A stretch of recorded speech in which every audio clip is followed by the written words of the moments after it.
Do they have fun now? I don't know, because I got my switch a little bit. You switch to us. We're live now. Okay. That's cute. You'll remember to remind me. Yep. Shut it off for some. Thank you. Love it.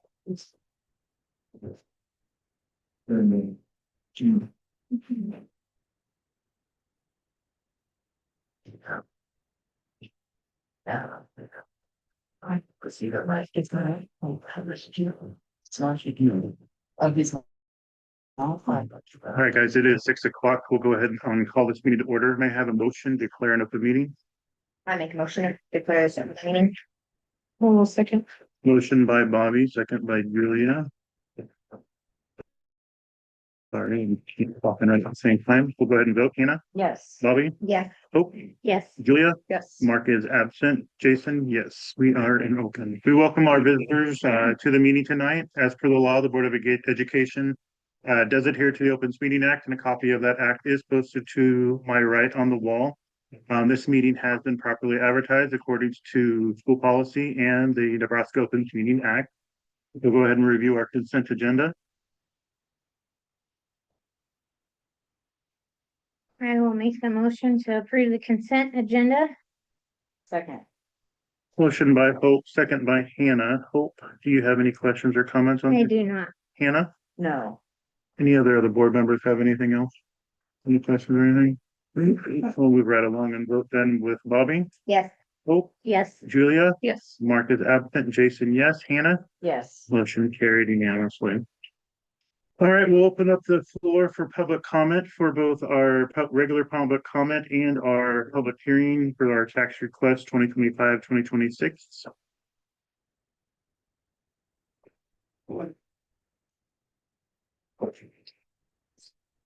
Seeing nobody, we'll go ahead and we'll close public comment and we'll move on to our NERCA superintendent and board's transition presentation.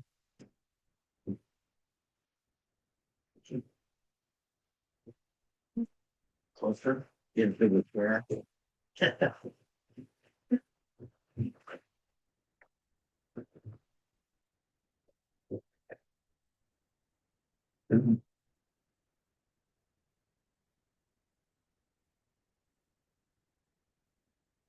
That's fine.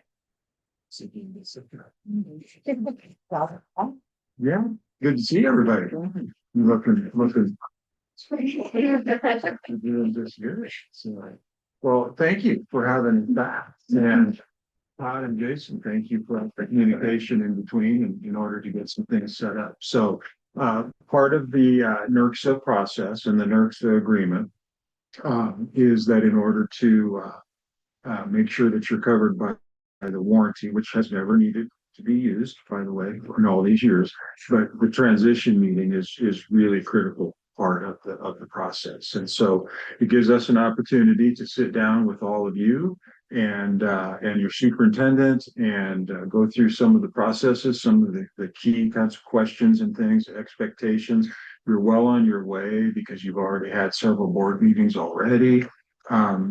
So that's good. It's a great time to do this because now you've all had an opportunity to work together just a little bit, and we can kind of open the conversation and speak freely and work towards the development of some goal statements, right, that you would use throughout the course of the year. We like to look at it maybe in two phases, maybe some things that you would be looking at in a couple of months, like in the November timeframe. And then because you do have to evaluate twice this year, something then later in the spring, right? An extension of those, or even a different set that needed a little bit more time to be evaluated and to kind of take place. Fred will take notes of the conversation and take part in the conversation as well. And then we'll send off those notes to you guys because there'll be some things in there related to goal statement ideas and some things that you can make more concrete than down the road. So any questions of us or anything before we get started? Okay, so Fred, anything? No, we did this last week with the other school that we had co-opted. did their evaluation and got them off the right track. Now it's different and every school is different. And that was a rookie superintendent. This is not a rookie superintendent who's new to your district. So it's still an experience that making sure everyone just sees similar goals and writes those down and then is able to evaluate how to accomplish them or didn't accomplish them. So Things that are measurable and things that are fair and agreed upon. That's kind of the mantra that I would say would go by. So we'll just kind of start off and take a look at a few policy pieces. Your policy materials were online. The only one that I couldn't get access to, and I didn't include it on the agenda, but I just want to reference so we don't forget to come back to the complaint procedure. That wanted me to get some kind of permission or something to get, so, and I understand because there's a form with it and I understand that. So don't let me forget, maybe come back and just hash over that just a little bit. So let's start off with policy 2001. And the intent of this is not for me to read all of your policies. So I encourage you that as you look at this one, for instance, the role of the board, if anybody has any questions, just kind of let me know. We presume that everybody here understands this, and so that's why it's not something that we're going to read this verbatim. So I just have highlighted a few things that I like to touch upon, and then you're part of the conversation. Anything that you have or have questions about, please ask me, please let us know. So I like in this policy that we've actually had the same policy manual 2 weeks in a row. So they're very similar, same legal firm at Lawrence Nelson that you have. So I like this statement in the second paragraph that outlines the board's 5 primary duties. And so one, of course, is to establish the school's mission and the goals and the policies. So I'm sure that you've got most of that. The one thing I would encourage, if you haven't engaged in goal setting annually, have you done that? I mean, I should ask, I guess. Have you set board goals annually? We haven't set any board goals.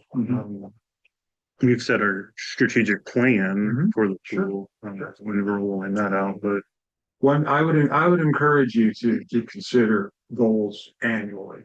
And set those for a 12-month period to be looked at. You might only keep it to 2 or 3, board goals.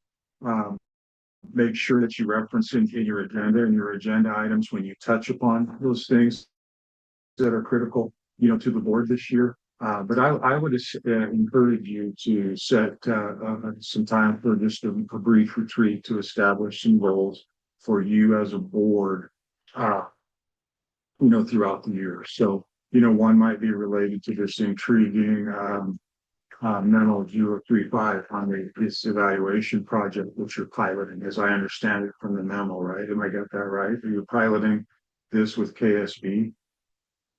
we've used this evaluation tool. I don't know, this the third or This will fourth, be the third year. the third Third year. year. So you're well versed in it then. So yeah, so anything related to that would be great, especially where you've got some new board members, maybe mentoring them on that process. That's just an idea.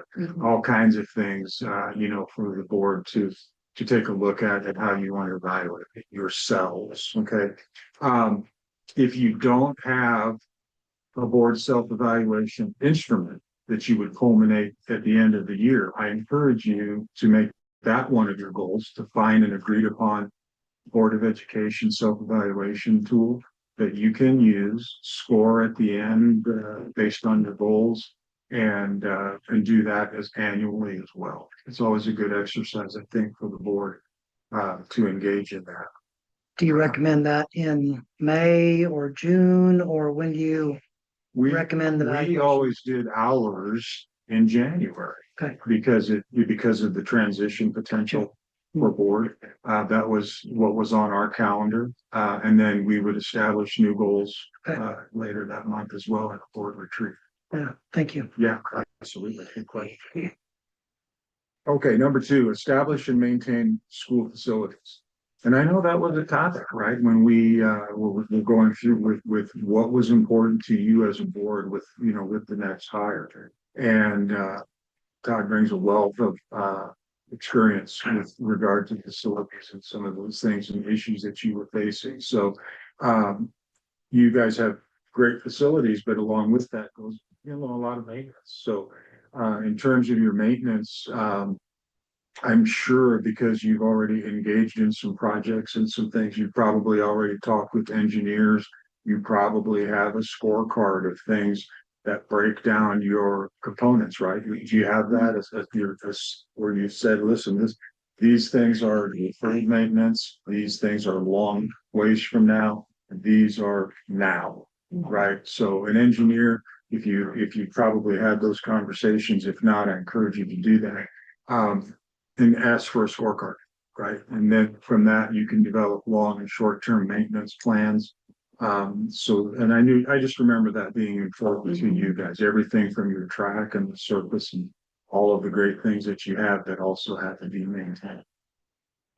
That may develop into one of your goals. It could be absolutely a board goal. Yes, yeah, absolutely.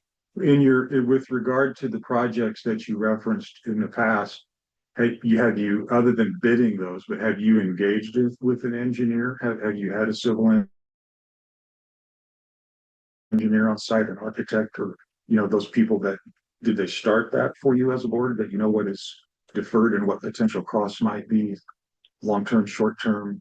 To an And extent. some of our stuff, yeah. Some, okay. Yep. So, yeah, if you're happy with who you've been using, great. I would encourage you to expand upon that. That way everybody knows, we're all on the same page. And these are the items, that we have. It might be boilers, it might be lighting, it might be track surfacing. But again, ask those guys when they do that, break it down. What's the lifespan of these items that we know we're going to need? How soon does it need to happen? What is deferred and what cannot be deferred? Okay. These are just my thoughts, by the way. I'm not any kind of a guru with any of this at all. Of course, you selected the superintendent. That process has gone well. You made a great choice. And so that's been very well received. You're working on your budget right now, and you evaluate programs, right? Both program, instructional, and that. So again, stop me anytime if you have any questions or anything at all. He talks about your establishment of the mission policies. I also like that section 3, the selection of the superintendent. I like the statement that KSB has put in there. The board will employ a superintendent of schools as the chief executive to whom it will delegate the administration of the school program. As the chief administrator for the board, the superintendent will implement board policies that supervise the day-to-day operation of the school system. That's a great statement. Those day-to-day operations are critical. Number 5, also, the board will evaluate or cost to be evaluated the progress and results of the educational program on a continuous basis. In making these evaluations, the board will seek and give appropriate weight to the superintendent's analysis and recommendations. Any other questions or thoughts on the role of the board? Okay. Any questions on the board code of ethics? It's 2012. I don't think I included that in the packets. I am quite certain that you are familiar with it. So We've been reviewing it annually in January. Perfect. So everybody's good with that.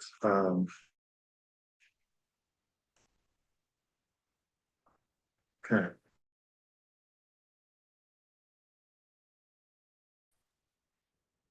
Then let's see. I find your policy 4055 interesting, the administrative designees. Have you reviewed that with that? Isn't that what? So, I was gonna say that's what Lisa is. Yes. Okay, so you've annually appointed that. Okay, Okay, that's interesting. And I want to even go out on some other schools, and I don't see that in a lot of places. So I found that interesting. Has it worked well for you? How much you've had to I use don't think we ever had to use it. for. Sorry, we were. So nothing.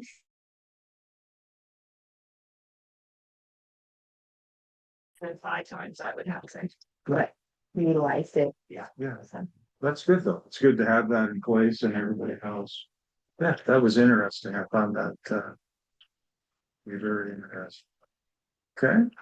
Let's see. Communication between the board and district employees, 4005.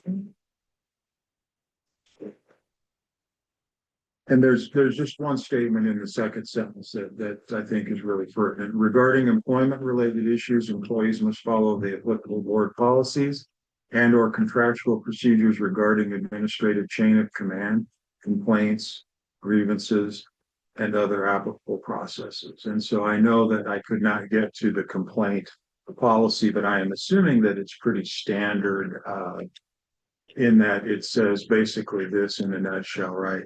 We want to solve all problems at the lowest level. And as board members, we don't ever want to be in a position where we say, listen, Johnny, I'll take care of that. I mean, we want to refer things back to the appropriate level, whether that's the administrator or the superintendent. And that is, I think, what's critical. Make sure that we're not making any promises that we can't keep as board members, and the same is true for the superintendent, right? If it's something that we all need to have a discussion about, then that's important. So again, follow the administrative chain of command with any of those complaints or grievances, public or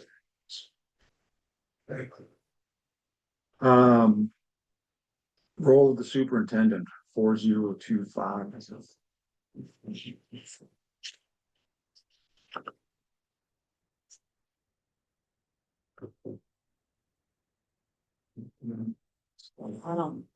That is ours. Walk on water. Yeah, so again, there's another day-to-day operations, right? The board delegates to the superintendent the general power and authority to make those kind of corrections and decisions on running the school. Delegates to the superintendent the authority to hire and terminate the employment of classified staff, right? We all understand that. Provides the superintendent. So so some of this goes back to statute, but will provide the board with monthly financial balance sheets for each of your accounts, right? Building fund and general fund activities. Review the district purchases and procurement policy. And so I did not look at the business policy. Did it give an amount that the superintendent was authorized to expend? Pretty sure. I'm pretty sure. Sure it does somewhere. That's a good Something. one. It might be without board, right, 10,000 and 20,000 or 100,000. I mean, but it's probably spelled out in that policy. Maintain a schedule. This is what we were just talking about earlier. Maintain a schedule for capital facility upkeep and vehicle placement.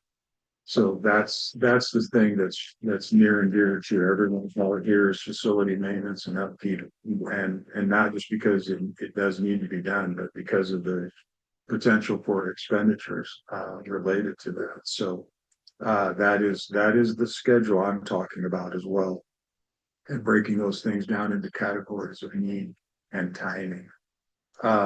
Responsible for the implementation of board policy, supervising the teaching staff, and evaluation.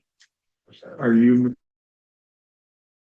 maintaining the elementary principal? Yes. So you'll have some evaluation things there, of course, and administrative. So good. Okay, good. Any questions on any of these? There are 27 bullet points. And so I'm sure it's involved.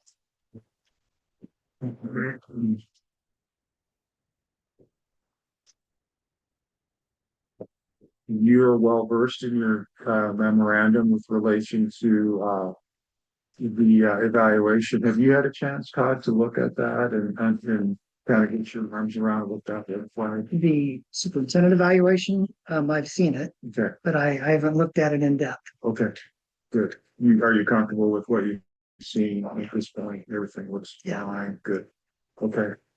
So, good. So those are, is there any other policies that you guys have that you want to talk about? Because this is just our brainchild.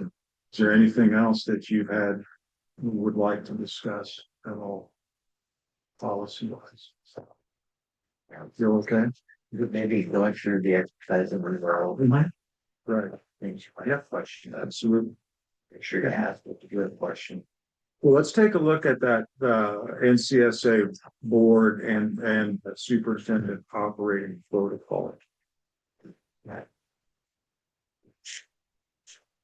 So this is a document that has been shared with lots of boards and lots of superintendents. Dan Ernst is now retired. He's in his first or second year of retirement from NCSA. So I don't know how many of you know Dan. He's a solid guy. And so over the years, he put together this document to just kind of serve as a guiding piece for boards and administrators and kind of keep things in perspective in some of these bullet points. So number one, keep kids first, right? When making decisions, the paramount responsibility for the board superintendent and the staff is to provide a meaningful quality educational experience. So it's always kids first. And I know that this board knows that and does that. Number two, no surprises, no secrets. It is the responsibility of the superintendent and board of education not to bring forth issues that would be considered a surprise to either party, especially at board meetings. Handle issues in a manner that will allow the superintendent to gather appropriate information, plan your agenda, and conduct meetings in accordance with the agenda, right? So no surprises by either party on the other. Secrets have the ability to destroy trust. And so one of the things in your first year together is, you always look forward to 9 or 12 months from now saying, yeah, we've got a great relationship and we have predictability, right, of decisions. Todd knows what the board's reaction to something might be. The board knows what Todd probably going to say or do.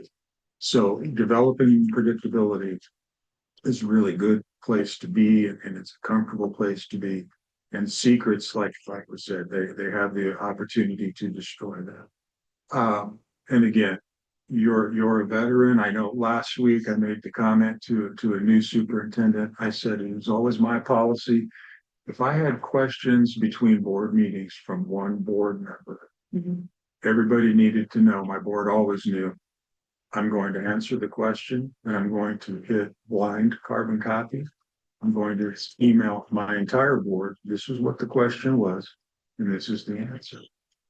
That way everybody knows what the conversation was and what everybody's talking about. Why did I do it blind carbon copy? So that we never were accused of taking a straw poll as a vote, because you can't get required. Okay.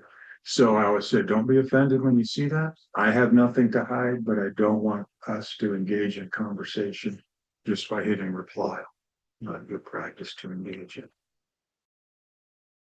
But I always wanted them to know what questions came up. Over time, it was fewer and fewer and fewer, but things still do come up. Communication, this segues right into that next one. I'm assuming that by now, and being a veteran, you probably have already a communication between board meetings, a procedure that you like to use and follow. And if that's agreed upon, that's really critical, right? I always gave a mid-month report. I focused on here are the action items from that meeting, and here's where we're at. Here's the action items from previous meetings that have now been addressed and taken care of, and here's what we can look forward to perhaps in the next meeting. Communication, I think, is important getting ready for tonight, and as you prepare. And I don't know, again, what you've done in the past. I always took the time to make sure that I went through bills. And you're probably like me. I coded bills with my bookkeeper.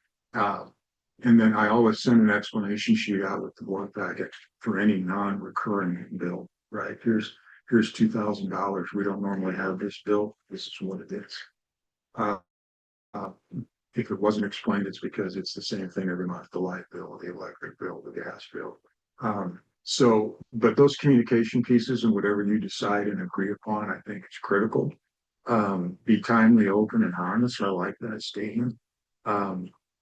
And handle confidential information, of course, always professionally. Number 4, follow the chain of command. We kind of talked about that, a little bit. Support and follow the chain of command. In addition, administrators and board members will assist staff, parents as well, and then follow and support that chain of command. While the superintendent and board are eager to listen to staff and patrons, each inquiry is to be referred to the administrative personnel that can properly and expeditiously address the issue. Requests to board members or requests from board members will be referred to the superintendent. That's over. So again, you're all veterans, and I know that that's how you do business. Governed by policy. When a policy decision is made by the board, the superintendent and individual board members will support the decision both in spirit and in fact, right? So sometimes we don't always get to have that 6-0 vote. Sometimes it's 5-1 or 4-2. But you know, when it is done, it's over. And it's time, I think, to support the decision and move forward together as a board. I have a question with that. So what if with the board, you cautioned them what was going on and went through, but then it gets brought up to address again within the next month or two? Like a board member. Yes. I mean, what's the best way to handle that? And I think it's good to re-talk about things, but is there a time period? Because I feel like it can cause the lack of looking at unity of the board if. Do you have a specific that you wanna? Can you move on with this, like with our air conditioning in the gym? Okay. How that got voted, we didn't really vote We specifically. did not vote But on we it at all. discussed it. We did discuss, but the only reason it failed for the lack of a second. So we really didn't technically But I vote mean, on it's it. still though, But I mean, I can see why, you question why it's on the agenda tonight, but the circumstances are different, I believe. With it being a, school funded or district funded project, which we, were bringing up to the, that we didn't get a second for. This is a privately funded, so, there's different circumstances. And I didn't see an issue with bringing it back, because of the different circumstances. Something that we could talk about. Didn't we do the same thing with the administration though? And that was voted on? It was. And then, and that, I probably should not have let that one come across. But in the spirit of not losing, did it hurt anything to talk about it? It was a different, it was Honestly, a I feel different like circumstance. sometimes depending on the item, it sometimes resurfaces harsh feelings, I guess. I can see that. But I look at it a different way. I mean, I don't disagree with you, but I don't 100% agree with you. Being able to communicate a different way about going about different things, I know with bringing back up the additional administrator, we had great candidates for the superintendent's position, and I didn't think was a horrible thing to discuss. Maybe, hey, is this an option that we can go? I mean, and we decided not to, which is fine, Right. but if we I didn't was have, just if we using didn't, it as no, an I example. get that, but I think the communication portion of it will help out the board in general. I mean, it wasn't the same scenario. Right. With the bringing up the additional administrator and bringing up, publicly funded versus district funded. It's a different topic. I mean, are we pulling it out of our budget to pay for air conditioning, or is somebody donating their time and energy and finances for it? I felt that it was appropriate to be able to bring it back up, but I do understand if we, voting it down completely, if we brought it back on the agenda saying that the district was still going to pay for it, I completely understand. But I feel as though that there's a big enough difference in the circumstances that bringing it back up was probably the best thing for us to do. I appreciate your explanation, I do, but like you see it one way, I see it differently. I just want to make sure we're unified as a board and respect that once a decision's made. And I get what you're saying, it's a funding issue, but I guess I was just wondering how that worked as far as if something's voted on and then. I think Rob and I probably both have strong opinions being former superintendents.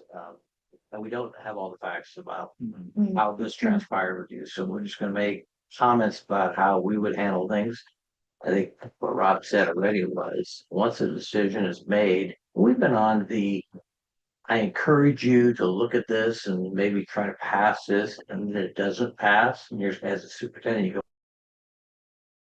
well, that's pretty obvious what I need to do. I need to support that. This is the wish of the board, and you're my boss, and it didn't pass. We need to move on to something else. And that's usually the way you handle it, because sometimes you're on the losing side of a vote per se, and you must support the entire board.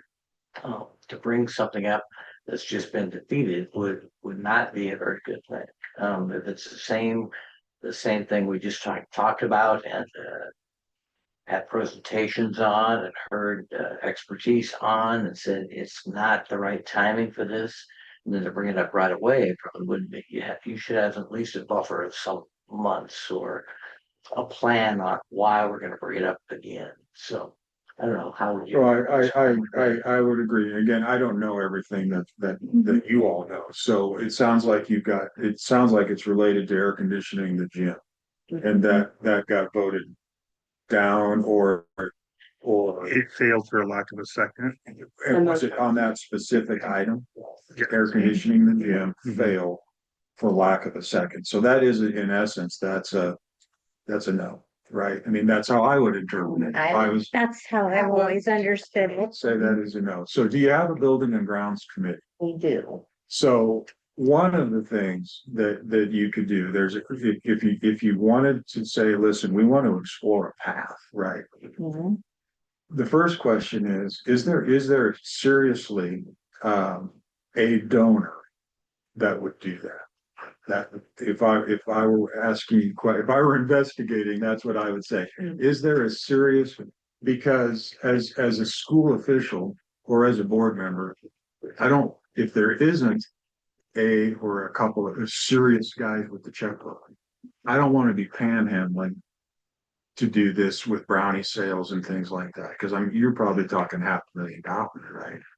I don't want to be engaged in that because I don't think it gives us a good, so number one, it failed for lack of a second.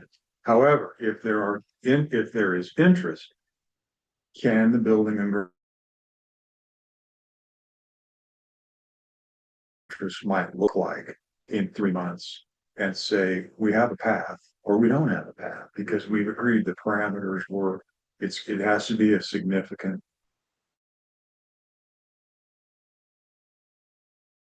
the Olson Foundation, $6 million. I think it's got to be something like that. And then if the board agrees on that as a path and a report, then I think it's a conversation.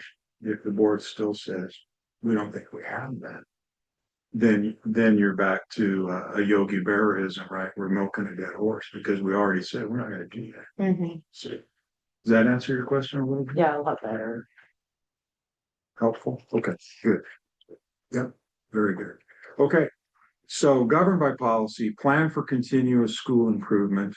And again, this is another budget item. By the way, that scorecard I keep talking about from our first, in terms of an engineer, that would be really helpful in that conversation, right? Options and need versus want, timing, and what does that, really look like? And then by the end by the end of the first semester, maybe we have those goals that look at that different perspectives from a committee, bringing it back to the board in a certain timeline. Maybe that's on a goal sheet that by January, we're gonna come back on this same topic and discuss it again with either the support or feel like there's no support for this, drop the issue and not bring it up. But I think what we do tonight or what you do after we leave tonight in developing those goals, that could be high on your list of what we need to address. Yeah, and it is important to stay together. Yeah, I agree completely. Personnel. Superintendent is hired to provide leadership in that particular area. The board is responsible for the evaluation of the superintendent. Superintendent responsible for evaluation of all other district employees. Number 9, that board meeting. The superintendent should prepare the agenda, appropriate materials to board members. Board members should be responsible to be prepared, excuse me. And it is prepared in concert with the board president and includes a procedure that will allow individual board members to also bring forth items. Superintendent and board will conduct themselves professionally and demonstrate courtesy and respect to all meeting participants and agree to maintain a focus on issues and not personnel. Evaluations, the board will assess its accomplishments and activities as a board. I alluded to this earlier, annually, conducting a self-assessment evaluation. In addition, the board will conduct a superintendent evaluation in coordination with Nebraska statutes. So 2 times this year, once annually after. Successful board administration alignment is defined as a connected group of individuals working together, not as separate entities, but as a team with clear purpose and understanding of the role, common goal of making decisions in the best interest of students, staff, and community. Good. Any questions? Good doctor. Very nice. Okay, so now we sent out a questionnaire and we asked you to complete that questionnaire. And all the 5 board members and Todd are part of the conversation. So the first question is this: in an ideal board superintendent relationship, the board would. Hannah, can we start with you? Sure. Open communication, Okay. I think would be, and I think Mr. Evans has already been really good about that, including everybody in conversations, and like you had mentioned earlier, questions that are asked, sends it to everybody, so everybody's on the same. Good. Good. Very good. Jason? I agree. Communication is the key to a well-functioning board and superintendent relationship. Good. Very good. Oh, Establish clear expectations and goals and working together to set them. good. Goal setting. When you said establish, Establish for clear expectations and setting goals together. I put provide oversight and support for the superintendent and school and to represent the community positively and collaborate successfully. Cool. Okay, Fred. Yes, definitely opening communication, trying to work together to be present as one whole, so be unified. Check each other accountable. I think the open and honest part of that is what's really important. And to be able to have hard conversations, even if board members think it's going to hurt my feelings, it's usually something that I need to hear. So Good. Very good. So the question is, this in an ideal relationship, the board would, have we left anything out? I also had supporting his decisions and his leadership on my list as well. That's great. Great content. Absolutely. Very good. Number 2, In an ideal board superintendent relationship, the board would not. Bobby, let's start on this side this time. No reason. Oh, that's fine. The exact opposite of what we just said. Like I got going on these questions and I'm like, well, everything else. So, not being respectful, not being supportive, not just to Mr. Evans, but to each other. Being manipulative and deceitful, but those are terrible words. I really don't want to use them, but just being closed off, having your own personal hidden agenda, not supporting Mr. Evans, the school, the district, just kind of having a closed mind. Julie? I put, to not overstep into day-to-day operations and not try to manage situations or staff. Last part, tell me. Not try to manage situations or staff. That mine was kind of the same thing, micromanaging and inserting ourselves into decisions that pertain to staff. It's more difficult in a smaller town. Mhm. Yep. Okay, very good, Jace. I mean, I'd have to echo, the last 3, 4 responses, but yeah, the micromanage, you try not to micromanage. I mean, our job of the board, we have a straight path that we're supposed to follow, and veering off from that to micromanage individual scenario or different situations, or just stay away from them. And Good, very good. Okay. A lot of what they said, I think one of the hardest things is, as a board and as a human being, a board member, is to not take sides when you're listening to people and to have an open mind. So that's something I would not like to take sides, to get all your information, make an educated decision.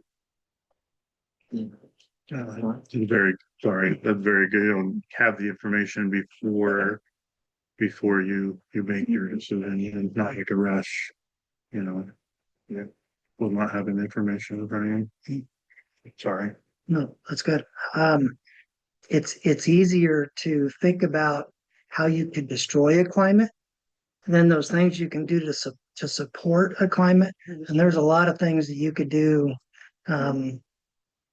to destroy a climate. And you guys talked about all of them very well. And I'm comfortable with this board at this point that they're not going to go there. Yeah. Yeah. I would agree. Any other thoughts? Would not. Okay. Number 3, in an ideal board superintendent relationship, the superintendent would. Todd, we're gonna start with you. Can you repeat that, please? Absolutely. In an ideal board superintendent relationship, the superintendent would.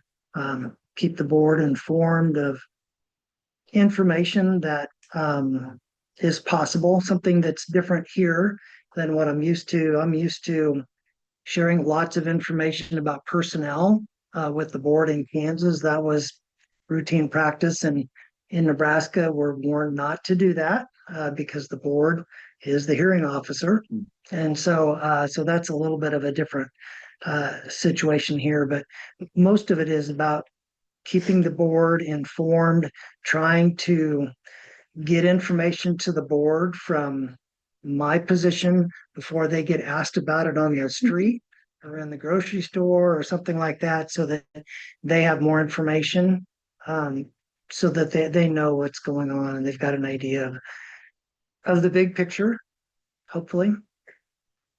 Very good. How often do you communicate a midway between meetings? Well, as we've been talking tonight, I was thinking, and I did not do a real good job of communicating for this board meeting.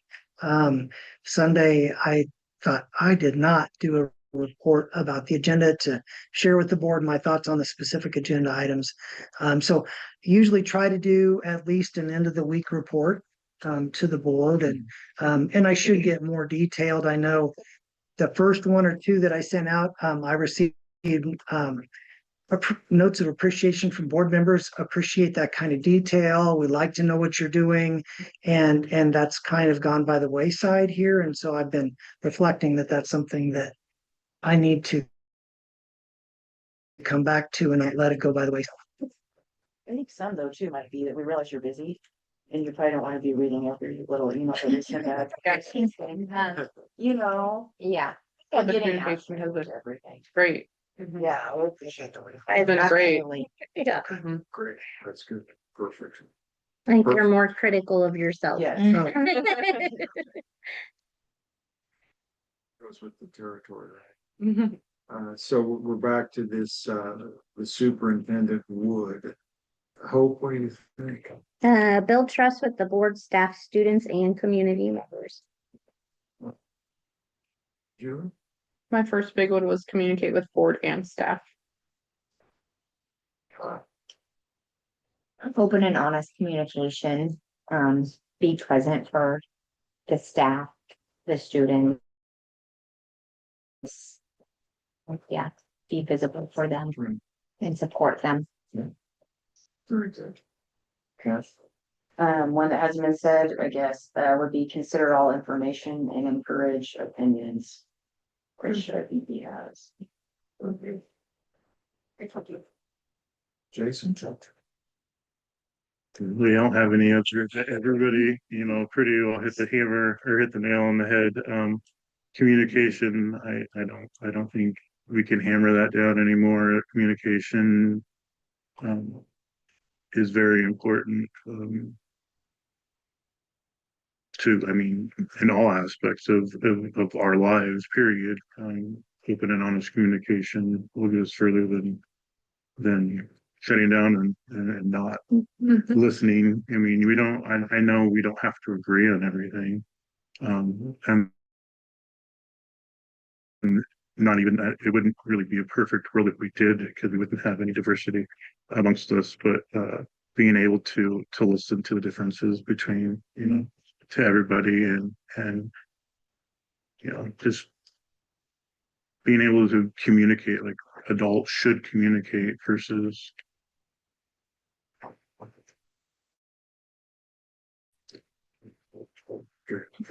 Did we leave anything off? I also had demonstrating strong leadership by using professional development opportunities to strengthen areas of weakness. Hope when you say that on an individual level or Just the staff? across the staff. on that also. I think it's important for the board to do that as well. Be it, you know, go to different trainings that are offered and that. I think when I first started on the board, I didn't go to hardly any, and the last couple of years being the president, it's very eye-opening on the different things that are going on in different schools around the state, and makes you very grateful and thankful for how quiet things get down here in the middle part of the corner of the state, but at the same time opens your eyes of, you know, that other people are going, other school districts are going through the same stuff that we are, and be able to collaborate that way. So I mean, I am plugging, but I'm not plugging, taking the time to do these conferences. Is very November coming up mhm, quickly, and don't forget NERCSA in the spring. yep, If you haven't been, it's a smaller version of what you experience at NASB. But it's much more geared to schools our size, and it's not quite as crowded. So it'll be in March, so yeah, don't forget that. Here's the conference, Carney as well. Have you done the superintendent, you know, with NASB? mhm. So the president and superintendent retreat, yep. Yeah, very valuable. Very, I went the last 2 years, and it has been, even to just mingle with other districts, it's just reassuring that, you know, we're not completely crazy down here. No, you find out how good you're doing. Right, exactly. Perfect. Anything else there? Because we're gonna move on to, in an ideal board superintendent relationship, the superintendent would not. Hannah, what do you think? Um, I don't know. like obviously the opposites of what you said, Right. it's not. Would not communicate with the board, no, would, but, Keep you in the dark, right? right, Would not keep us in the dark. Right. Jason, what do you think? Would not try to put us against each other type thing. And not to put us against the teachers or staff, students, just communicate, I mean, not communicate. I want them to communicate to not communicate. Is that a double negative? I don't know. But yeah, Very good. I had those two and not supporting decisions and policy and Jewel? But the same communication or withholding information from board or staff and lacking student or school involvement. Other than what's all been said, the other one was only providing one side of like what they want us Mhm. to believe or to vote for or being biased. Well-rounded and Yes, open. yes. Mhm. To that open communication Absolutely. is what I would want them. Right. Tom? Showing favorites on the board, giving some people information and not others, not, yeah,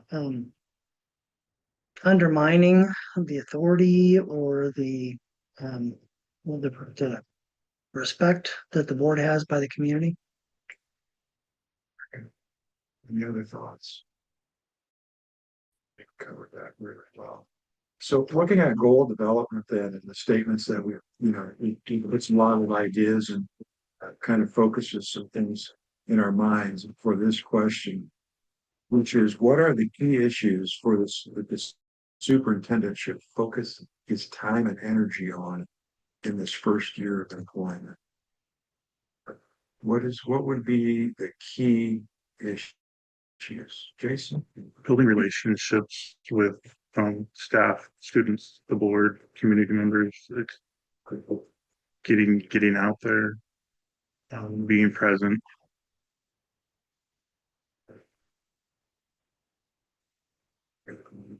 Well, Building a positive culture with someone new, it's always kind of hard. I think everybody is, I mean, especially with someone like Brian had been here 8 years or so. So I think for some people, that was their first and only administrator. So just coming in with a fresh start and building your own positive culture. And building those, I mean, with that, building. correct. That's what. Good. Julie? I said kind of the same things, relations, communication, and getting familiar with staff and the community and the board and the opposite too. Letting them get familiar with you and just figuring out a new situation, a new budget, a new school. Oh, mine pretty much rings the same way. Assessing our needs and our areas of improvement is another one I had and accountability and budget. A lot of what they said, like for the whole first year, I mean, it's a lot to take, and when he applied in his packet, he had a 90-day plan. They had for July, August, September.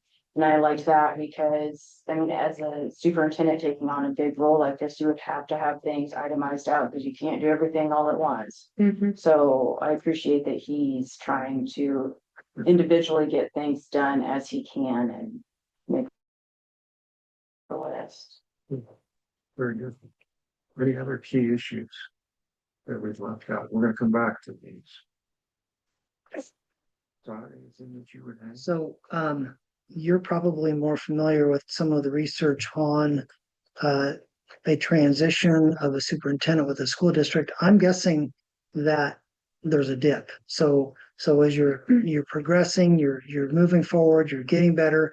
As you go through that transition, I'm assuming that there's a dip in performance just because it takes a while to get back up to speed, to understand what's going on, to get on board with everybody else. And so I think for me, that's one of the things that I've thought about is um, how do we make sure that if we lose momentum, that we lose as little as we possibly can.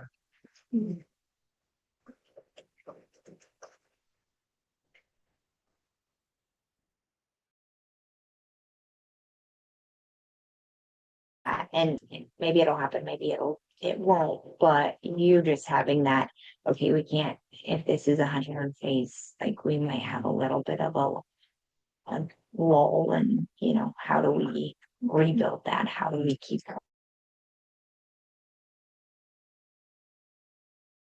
off for a great start? It'll be sunshines and rainbows the entire time because it's not reality, but We don't force you to walk water. exactly.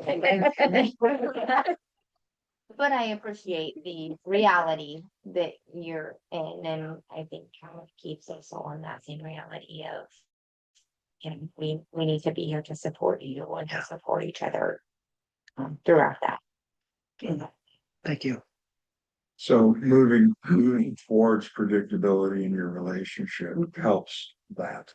And it's always a goal to say, we want to reach a comfort level to where we can operate, not to where we don't do anything, but a comfort level with our operation, what is our standard procedures and how we react.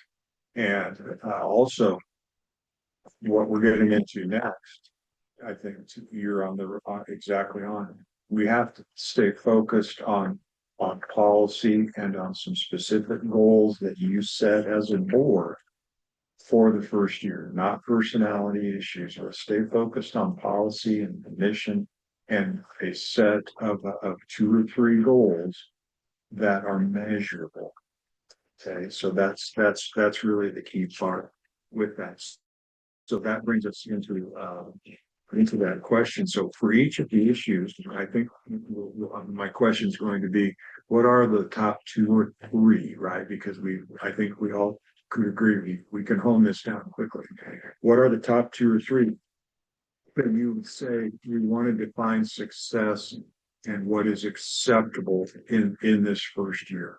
So I started the meeting by alluding to, are there some things that we would say we want to look at in November? And then some things that might be somewhat differentiated or a continuation that we want to look at in March or April, because we know we're going to do this twice in the first year. Does that make sense? So the things we look at in November are things that were more manageable with regards to time restriction than somebody who's onboarding and learning all of the things about the community and the district. Then whether those are continued and expanded upon, or you've added some things that needed more time to be measured in the March-April time frame. That's kind of the direction that we want to go with that. So that question is, of those key issues, what would you define as progress? First of all, what do you think are the top 2 or 3 key issues? I know what I heard, but what do you think are the top 2 or 3 key issues from this bank of 5 things that we just talked about? I would say can I give number one? I thought communication was, I really felt like communication was a key piece. And if I'm off base, stop me. But so when we talk about communicate, number one, we're defining that because it's clearly it's communication between the superintendent and the board and the superintendent. But I'm sure you have some other ideas that you would say communication to staff from Todd, communication to our community, from Todd. And so those are the kinds of things that we would say, listen, if we want a goal that's focused for year 1 around communication, what is it going to look like? So we've already said weekly reports is what seems to be the preference. Is that something that we can measure? Absolutely. Right. You can take a look at the quantity or quality of those And are we getting, is the board getting that communication that it needs? Is the board getting the communication it needs to prepare adequately for board meetings? And to understand claims and the balance in each of our accounts in that treasurer's report? Those are things that communicate to the board. So those are pretty simple. You talked about communication with faculty. What does that look like? And that's it, must, you know, non-rhetorically. What do you want communication with faculty to look like?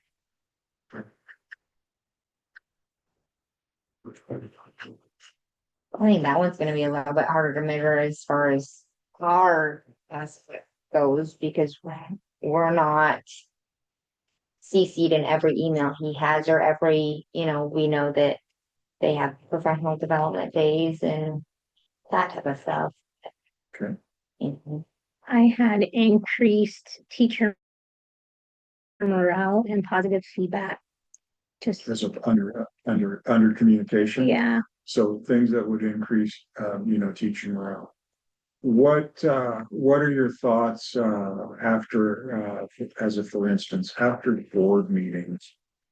What goes to the staff after a board meeting? So we're meeting on Monday. What did the staff expect in communication as far as what transpired tonight? I'm just asking. Sure. It's a good question. And I haven't provided them with anything. Has there been something in the past? I'm not sure if Brian had anything go out to the staff after a board meeting, like specifically to what happened in the meeting. I don't believe. No, there wasn't regular feedback sent about board meetings or information sent about board meetings. Aside from the staff representatives that rotate and take notes, they will send their notes out to the staff, but there hasn't been anything from administration unless it's about a specific operation. Can I make a suggestion? I came to work on Tuesday morning at 6 o'clock in the Express. For one thing, guess who did the minutes? So first thing I did was type the minutes. And I sent those to the board members, you know, to make sure, is this accurate, and is this the way that, you know, you want this to look, and so on and so forth. So I felt that was critical because of the reporting requirement on getting those minutes published. I felt that that should only be in the hands of somebody that's getting paid to do that. But it also gave me the opportunity to take those unofficial minutes and with some minor editing, relay those minutes to my entire staff on Tuesday morning. They rise at 8 inbox, and there are and I was told these are unofficial minutes of what we went through last night. Of course, the agenda was posted so that they can see the action on each of those items, and in particular, any of the goals that we had, either as a staff or a district, where we touched on some of those goals. I wanted them to know exactly what we did, what we talked about, any policy implications or changes, and what happened in the board. So that might be one communication piece with staff in order to increase the knowledge, so that that information is coming vis-a-vis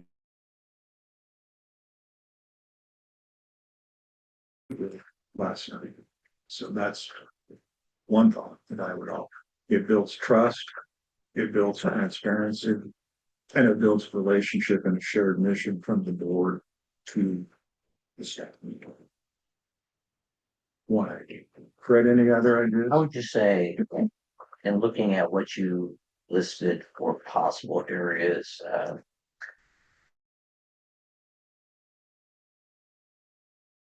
shot through with 4 or 5 different things, get to know as a new person in the district, getting to know staff, then getting to know you, being comfortable with decisions that are made. So that communication is part of it, but building a positive culture and getting to know the school personnel and the community people, and getting to trust you. So that's a harder one to measure again too, but just being out there, being visible, several things came up to what you were listening. And it comes back to communication helps all of those. I would ask you this, I'm only offering ideas, by the way, but How about as a board, what do you see as communication with your community? What would help in terms of, is it a traditional written newsletter? Is it quarterly if it's that? Is it an increased presence? I don't know what the district has in terms of social media. How do you want that to look in terms of getting things to your community? I feel like our social media presence is probably pretty big already. I guess other than that, maybe like the only things I could think of would be like reaching out to maybe businesses. Hey, we have it's homecoming week. What do you think about doing something to promote in your business, like painting windows or, notifying them of bigger things that are going on, maybe. I mean, even though it's kind of already on our social media, I feel like our social media does a lot of that. As a district, what do you post? I was gonna say just about everything. I will say I had a couple approach me over the weekend about they don't have social media. They're in their 60s. They're like, we don't do Facebook websites. So they asked about posting like the weekly bulletin in the newspaper or just the activities that the school has. Cause they're like, we didn't know that there was home football games last night or, like that type of stuff. So I don't know if maybe that would. I feel like you're already kind of doing that a little bit with your articles that you're putting in the paper as well. Great. I mean, Which has been great. that, Paper. yeah. Mhm. That's even better than a news. Mhm. Have you- I think he's already done really well in that area. Very good. And I think, don't we send out that if people want like the newsletter mailed, they can get it mailed to them since now it's all electronic and like they specify. Okay, So that's, so there are venues to get that. yes. The thing about the newsletter is it only comes out every other month too, so like current information, I mean, you're getting. Mhm. You know, But 2 again, months later. I feel his new articles in the paper is kind of filling that void to some sense. That's a great way. Mhm. Okay. Well, even old people like a 60-year-old need to have some way to find the information, and most everybody takes a little bit of time to have some digital communication.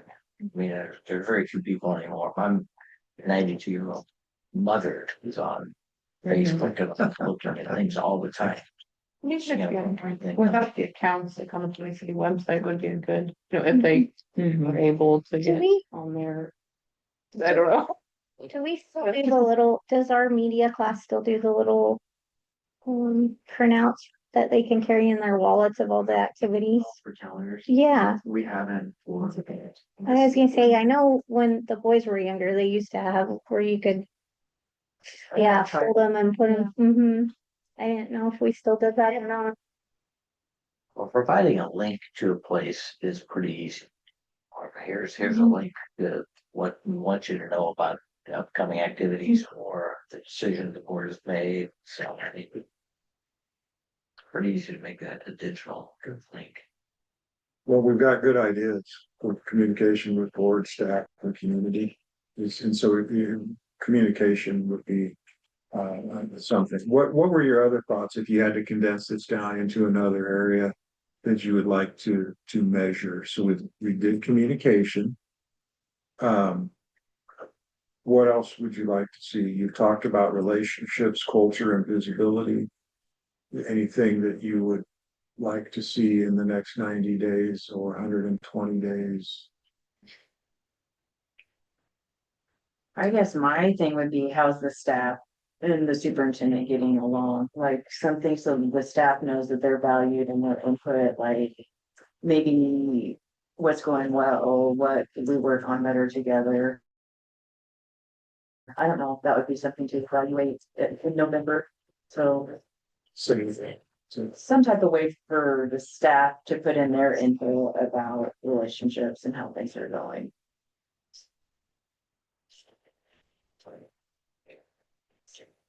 Or is that more just, this is just, That's a slippery slope, because it depends on, on how it becomes a personality okay, issue down the, down a metric. And again, with you being a veteran, I'm probably gonna say something you already do. I found that to be, and it wasn't, it came to me from my staff. We had, and I required, based on what they needed, I required, uh, quarterly, communication committee meetings from each building staff representatives to their administrator. And then a separate set of people that were district wide that met with me quarterly. And it was an opportunity for us to discuss things that were going really well in the district, or to find out things that we need to make, we need to do a better job. Rob, get us the board minutes right after a meeting or whatever, whatever the case might be. So I felt like those meetings were extremely important and productive.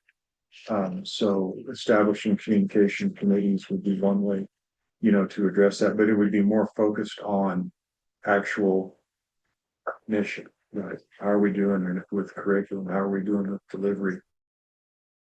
We've got science books that are 150 years old, man. What are we going to do with that? Those kind of things. So that's one thought, because that's more measurable, because that information that comes from those committees can be reported directly back to the board, and therefore it's measurable. So that's just one thought.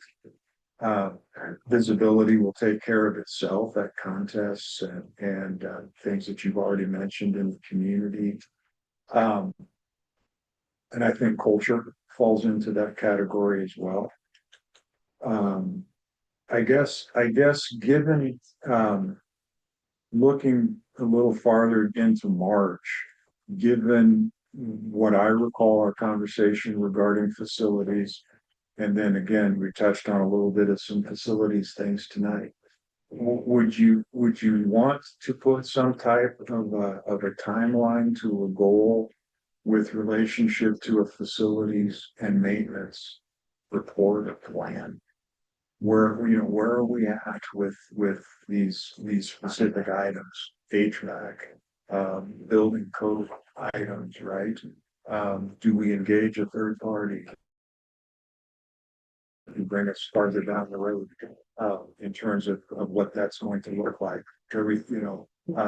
Again, what are our long-term maintenance, and what's preferable, what is not, what are some really critical issues that Todd is going to identify for us in the next 6 months? Is some kind of that, and again, that's in the protocol and it's in your policy, so it's not outlandish. Is that something that as a board you would like to know more about? Where are we at with this item? Maybe in the March, April timeframe. I'm only asking. I feel that's kind of something that we do at committee level with the buildings and like we have like our committee updates. I feel like that's something that we kind of do. I mean, the document that we have, I mean, I'm not on buildings and grounds, but I recall the document coming around of, this is what our current needs are. This is what in 2026, this is our plan. 2027, this is our plan. 2028. I mean, we have that document, and I feel like it surfaces to the board as a whole frequently. Now that we have a new administrator, I guess we could revamp that if there were things that you feel, Yeah, and yes, it does mention a lot of things, and resurfacing the truck and buses and that type of stuff. But as far as, I don't know, like having an engineer come through and say, this boiler has this much left. this much time left, you're good on this, but this electric issue over here, you're just fine. Like, it would be nice to get an over wide campus of, these are your projects that And we did are have great for. specific to the HVAC. We did have, Mhm. we did have Greg come through, but it was specific to It's just- HVAC, but we didn't touch on, structural stuff or electrical stuff Right. outside of the HVAC, but you know, and different things. And I do think that it would be a great thing to do. I mean, because we already, I mean, the specific stuff that we had Greg come in and do, we kind of already know Mhm. what's going to go on. Well, Like, I feel like, then that leaves less room of a surprise later, Right. and as far as planning, budgeting for bigger projects, if, we're thinking about that, we can weigh our options better and say, well, financially, we know that it's just a matter of time before we're gonna have to replace this, so let's not do this, like, I just think it would be. And I think our facility tours that we took as a was board, great. you know, pointing out different things, like the playground. I mean, yes, we have a patch, but how long, we just had it resurfaced. What's the plan on patching what we need to patch? Where in our timeline does replacing it come? At that time, are we going to replace portions of the playground itself, or just and I think we should have a detailed plan on campus wide versus just Less than phrases. And I'm a firm believer too in knowledgeable people and knowledgeable third parties that have no interest in it except to provide you with a report that's valid and timely and accurate. So civil engineers and architects engage in that, and then you'll know. I think what you want to know is exactly where we are in those areas. So that might be something for March, April timeframe, right? So you can look with that building and grounds team and interview some folks and see what that looks like. Good. Other thoughts, Fred? Have we left anything out? Is there any other golden pieces that you need? It's just not very clear in my mind what 2 or 3 things we can work on. You're going to work on it. So I'm just writing down things. You're going to have to develop a couple of good specific goals, at minimum 2 or 3. One with regard to maybe your facilities and maintenance, just what you're currently doing and communicating that with board first and then with the community, because they're wanting to know as well. Building relationships and as far as superintendent and boards, the community members, with the trust. Communication. The kids that have what those glory and superintendent, that's the number one, yes. Department say top 2 or 3 issues: communication, facilities, relationship, staff morale. Those 3 maybe are things that we would look to develop specific goal.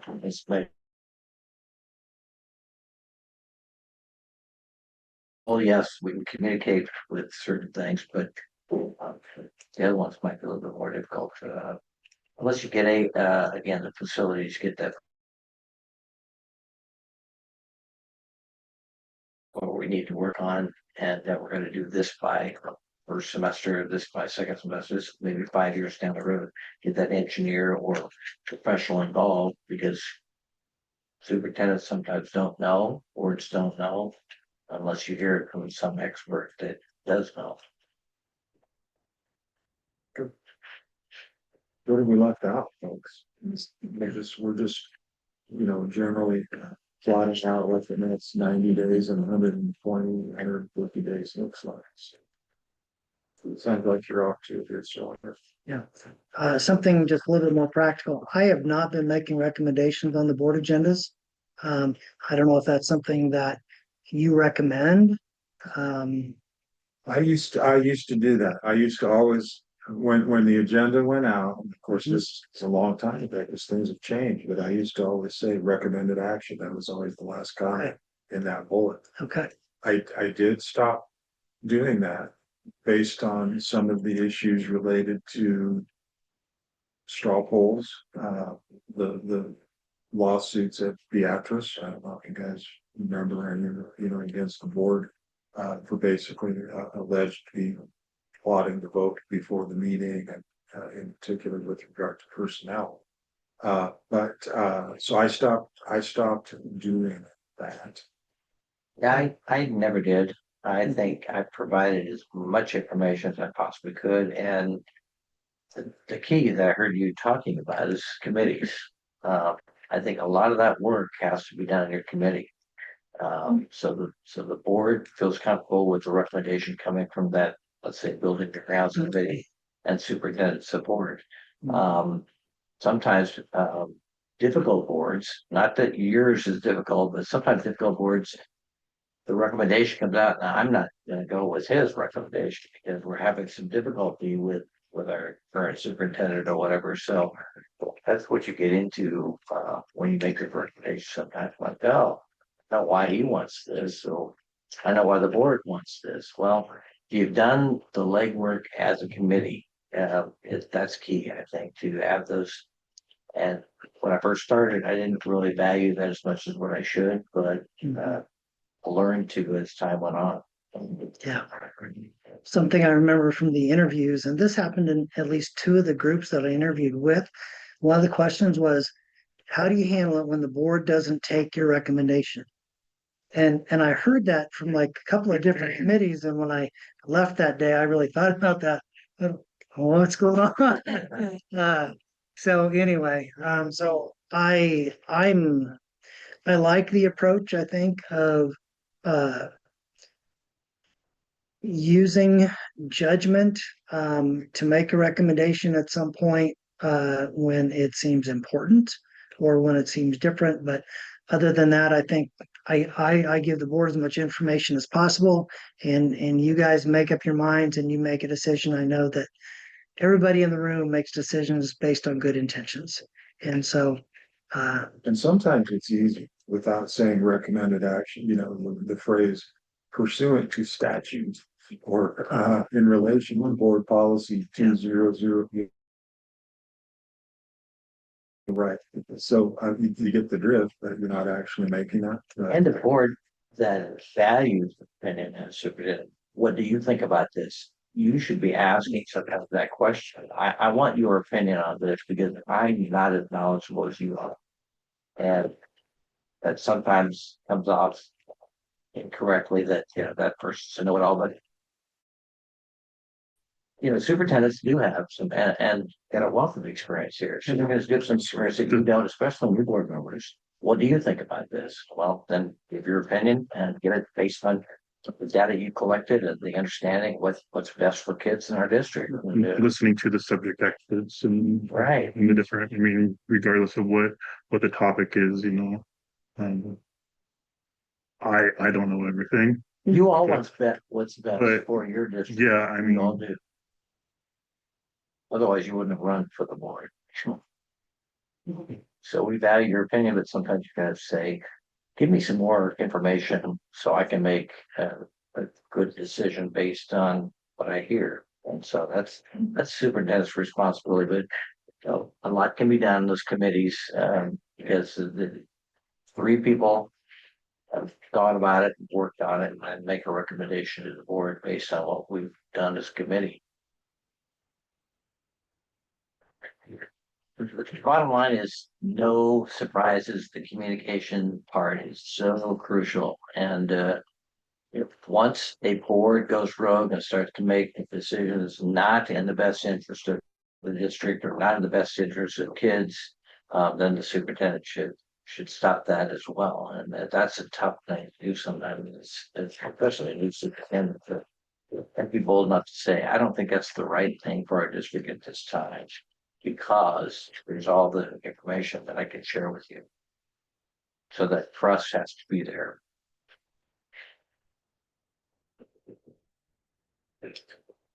We have a great board. People of goodwill are all around the table. And I remember feeling the same way with the committees that I worked with and the staff that I worked with. So I think this is a great place to be. I think you made an excellent choice in your hire. You are headed down the right path. Set some goals don't forget board self-evaluation, go that as well. And, thanks for the good show. Yeah, I agree. Thank you Yeah, for all thank your you. help. Thank you. And we're not done. We're Right, phone but- call away. Anytime you need us, if you need, thoughts on engineers, we both work with lots of Okay. folks. So Thank you. anything that we can do, reach out and we are. Now, I'll get my notes to both of you and you can share them with the rest of the board members Thank and, you. the notes will not include a specific written goal. But we feel like you should have 2 or 3 good goals that you could work on. So that'd be up to you. Okay. Awesome. Thank you. Yeah, thank you. Thank you. Thank you. Safe travel. Wow, good to see you. I don't know about the rest of the board, but I need like 2 minutes for the Yeah. rest of. I agree. Is that okay with everybody? I'm sorry.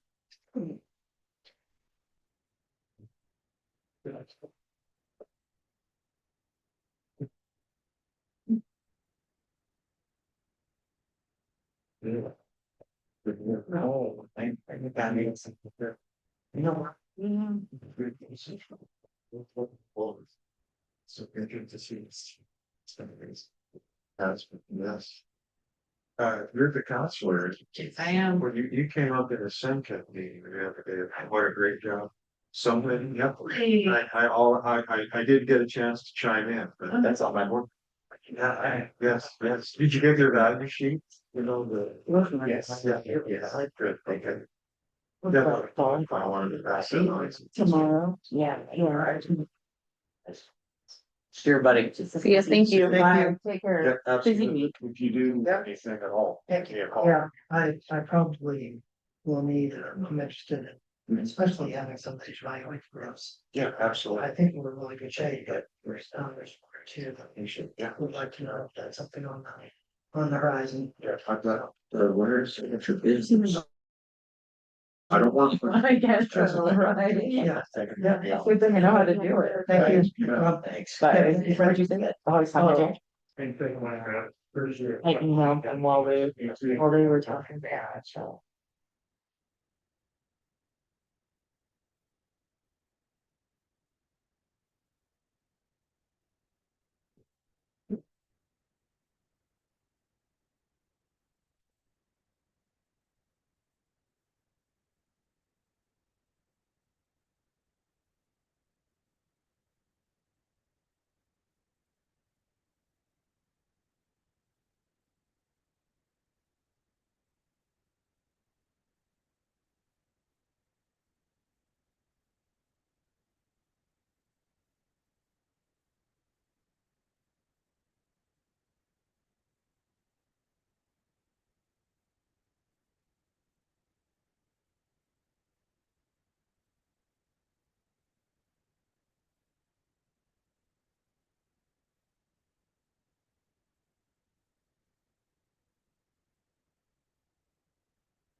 Everybody, we just wrapping around. All right.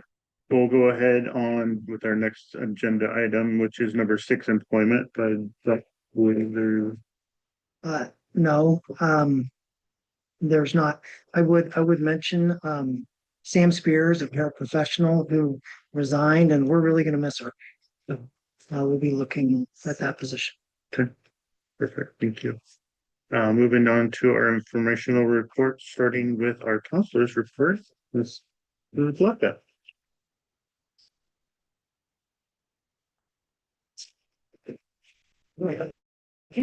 I will start with some college visits. Last week we went to UNO with 8 kids. That's always a favorite with the kids. They always really like the ones and what those look like. Upcoming, we got Careers in Construction Day, Healthcare Day, and then we're adding on Peru State in October. I had several kids request Peru State, which hasn't happened in the past, so we put that one in the fall. Apply to College Day. This was on my last report, but just gave a quick update about it. This is our largest attendance so far with college, career, and military reps. I've just put them in like a graph for you. I worked really hard to get some different career options for our kids, like Rankies and Hayward camps and Mitchmers, Farmers, Acres, just so they have options there. military and then also colleges, and I'm still working on tracking down several of them to get their commitment. And then for leadership teams, we have completely revamped our leadership teams, and it has been a good change. So we've kind of divided the team into teams, just to divide and conquer and get more done.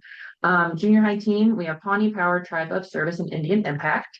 Pawnee Power, they are in charge of promoting extracurriculars, recognizing an all-star student of the week based on coach nominations. Like they're taking this and like running with it, which is really great to see. Tribe of Service is community service, food drives, clothes drives. Indian Impact, they've also taken this and ran with it. They're doing staff recognition, and then also some faculty Fridays. So they have their first one planned for September, or like an Apple themed faculty Friday for everybody. So it's been fun for them. Elementary team is Pawnee Puzzlers, Kindness Crew, and Brave Bites. Pawnee Puzzlers, they're just doing some trivia with the classes, getting used to kind of speaking over that intercom, great things to do for the classes to do. Kindness Crew, they're doing handwritten notes, lunch bunch, chalk, things like that. And then our Brave Bites is off to a great start. They are helping with fruit and veggie snack every day with some of our students. So I think it's going to help us divide and conquer to get some more done. Instead of managing 17, we'll manage 6 at a time. It's a shorter report this week, but yeah. Do you have any questions? Any update on the CNA class? You want the 5 minutes? Yeah, Okay, I need to figure out the part. okay, Mr. Alfred does that. Absolutely. Thank you. Thank you. All right. Mr. Janice, you are up with the principal's report.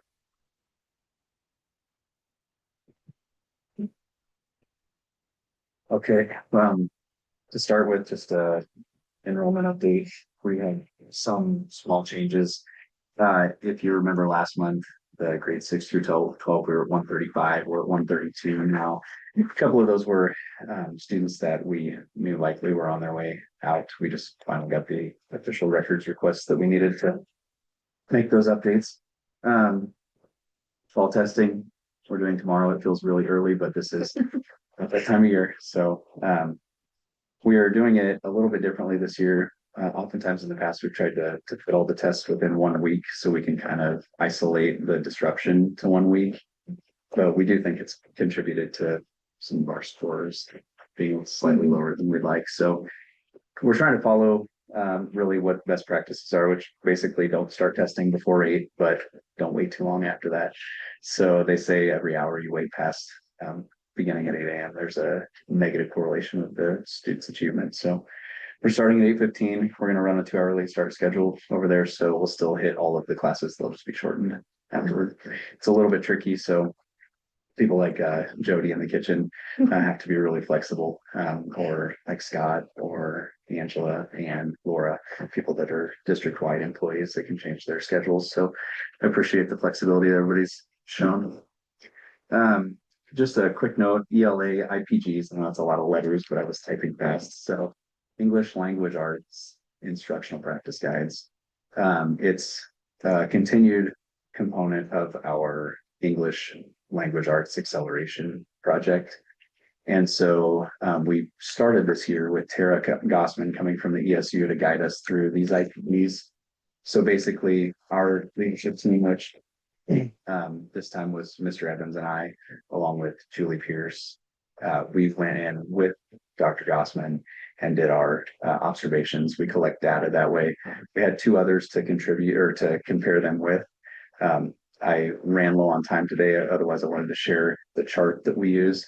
But in short, what it showed was last year we made some improvement in essentially both of the directions that we want to see. So teacher actions that we know can improve instruction, along with the material that we're putting in front of kids. So we saw some slight improvement in that last year.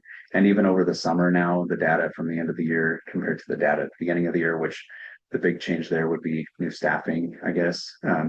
We've already seen a little bit of an improvement in what they're putting in front of the kids and its level of appropriateness. So that was a really good start. Now, obviously, hopefully when we do this again in the winter and the spring, we'll continue to see more improvement, especially because we'll have professional development associated with it. So hopefully we'll see more improvement in the teacher actions and their implementation of the curriculum too.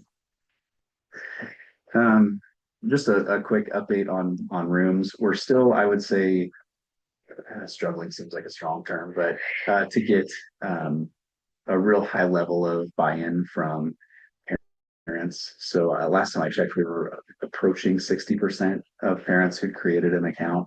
So that leaves quite a few who still haven't. And for it to be a reliable method of communication, we're going to need more than 60%. So we're still, as far as staff goes, I think our staff are doing a good job trying to implement it. It's still always the struggle of people who are used to texting or calling, and obviously we don't want to eliminate, being able to call the school or setting an email to somebody. But what we hope to show people is this can be a really effective way to communicate. So what I've found personally is, I get a lot of emails a day, and I find myself, I mean, this is a me problem, but I find myself putting a lot of detail into those emails because I feel like if people didn't want to know, they would write me. So I should give them take the time to give them the response they need. Well, in a rooms message, it's more like a text message. So I find myself giving 3 sentences, and then if they need to know more, they can ask, but really it's more of a short exchange, and it's been really helpful. So I do see the benefit in some components. I guess we'll just keep monitoring that as a tech team and leadership team to see how that plays out. This in response to your question, Bobby, this next item. So SendCap and dual credit. We ran into some struggles with the CNA class. Essentially, that was around a hard line, kind of an arbitrary number that SEC gave us, a minimum of 6 participants. So to give you an answer, to be determined. We had been told by SEC that if there was a number of students that were enrolled that was less than that, if 6 or below 6, that they would cancel the class. We feel like with our relationship with SEC and what we contribute to SEC, that for a small school, we do a really good job. And so I don't like the arbitrary line. I feel like there's an opportunity here for them to make an exemption for us, knowing that we're constantly trying to take advantage of those resources for our kids. So like there might be a year we have 10, there might be a year we have 4. We want to be able to sustainably offer it. And so I've been working to set up a meeting with so what's Jill's position? Yeah, I think she is the dean of the health science college. So because we haven't really gotten anywhere prior to that. But I found out recently that in our 4-county area, we contribute more seats in SCC classes than every other school except for Fall City Public. So a substantially bigger school than us. I won't say names, but I have also found out that 2 of our neighboring districts combined don't even come close to the number of seats that we have currently. So we're doing a really good job putting opportunities in front of our kids and them taking advantage of it. And a lot of that's the support and resources that they've got here. So even more of a reason to not make 6 an arbitrary number in my mind. So How many did we have? well, actually, after the deadline, because of some miscommunication, we had 7. So we were at 5. And then we had 2 kind of late registrants. Okay. We had sent the registrations. So there was some frustration there. Sure. Really, it's just about making sure we know we've got a path going forward. If there was a mistake that was made somewhere, it doesn't do any good to pinpoint that, except to learn from it so we don't repeat it again. And it looks like we did everything appropriately on our side. So but I'm optimistic that we'll have that opportunity for the kids. We will have it in the spring. So at least those kids that were hoping to take it now, they'll still have an opportunity this year. But we don't want to run into this again because the kids were planning on it. They had already made plans with organizations that were planning on it. There's a lot of investment that goes into it. So we need to make sure it's reliable. Is there any other questions you had about that, or is that generally covered? Not that covered. Just an update on the high school HVAC project. So they, as you guys saw when you did your tours, they brought in the portable units, and that's been really helpful. Plus the temperatures have cooled down. So the combination of that has made things running pretty smoothly. They've been working on the 2nd floor branch first because that was the branch that went out. So they started there and they've done all the demo. So basically there's just been kind of the holes in the ceiling where the units were. And they were kind of dormant for a few days because they were waiting on supplies to come in, which they have now. So now they're working on installation. So they say in the next 2 to 3 weeks, they'll have that branch finished. So things seem to be going pretty smoothly. Down to some activity notes here. Actually, one final non-activity related note. I didn't print it correctly, so it got cut off. It was on the back page, but when we last year discussed the school psych agreement with Sterling, you as a board had asked me to update you after the beginning of the year. And so just a quick update on that. Right now, the way that this is functioning is Wednesday is a dedicated day for Jordan to serve Sterling. It seems to be going pretty smoothly so far. I would say that she feels like she's got a big workload right now, but manageable. I think that in my conversations with her, I think that the coaching has probably been the thing that's made that just a little bit more chaotic on those days where she's in Sterling driving down here after that. But she's managing it really well. And so far, we haven't seen it affect anything negatively here. So the major components of her job are most often things that she can schedule out.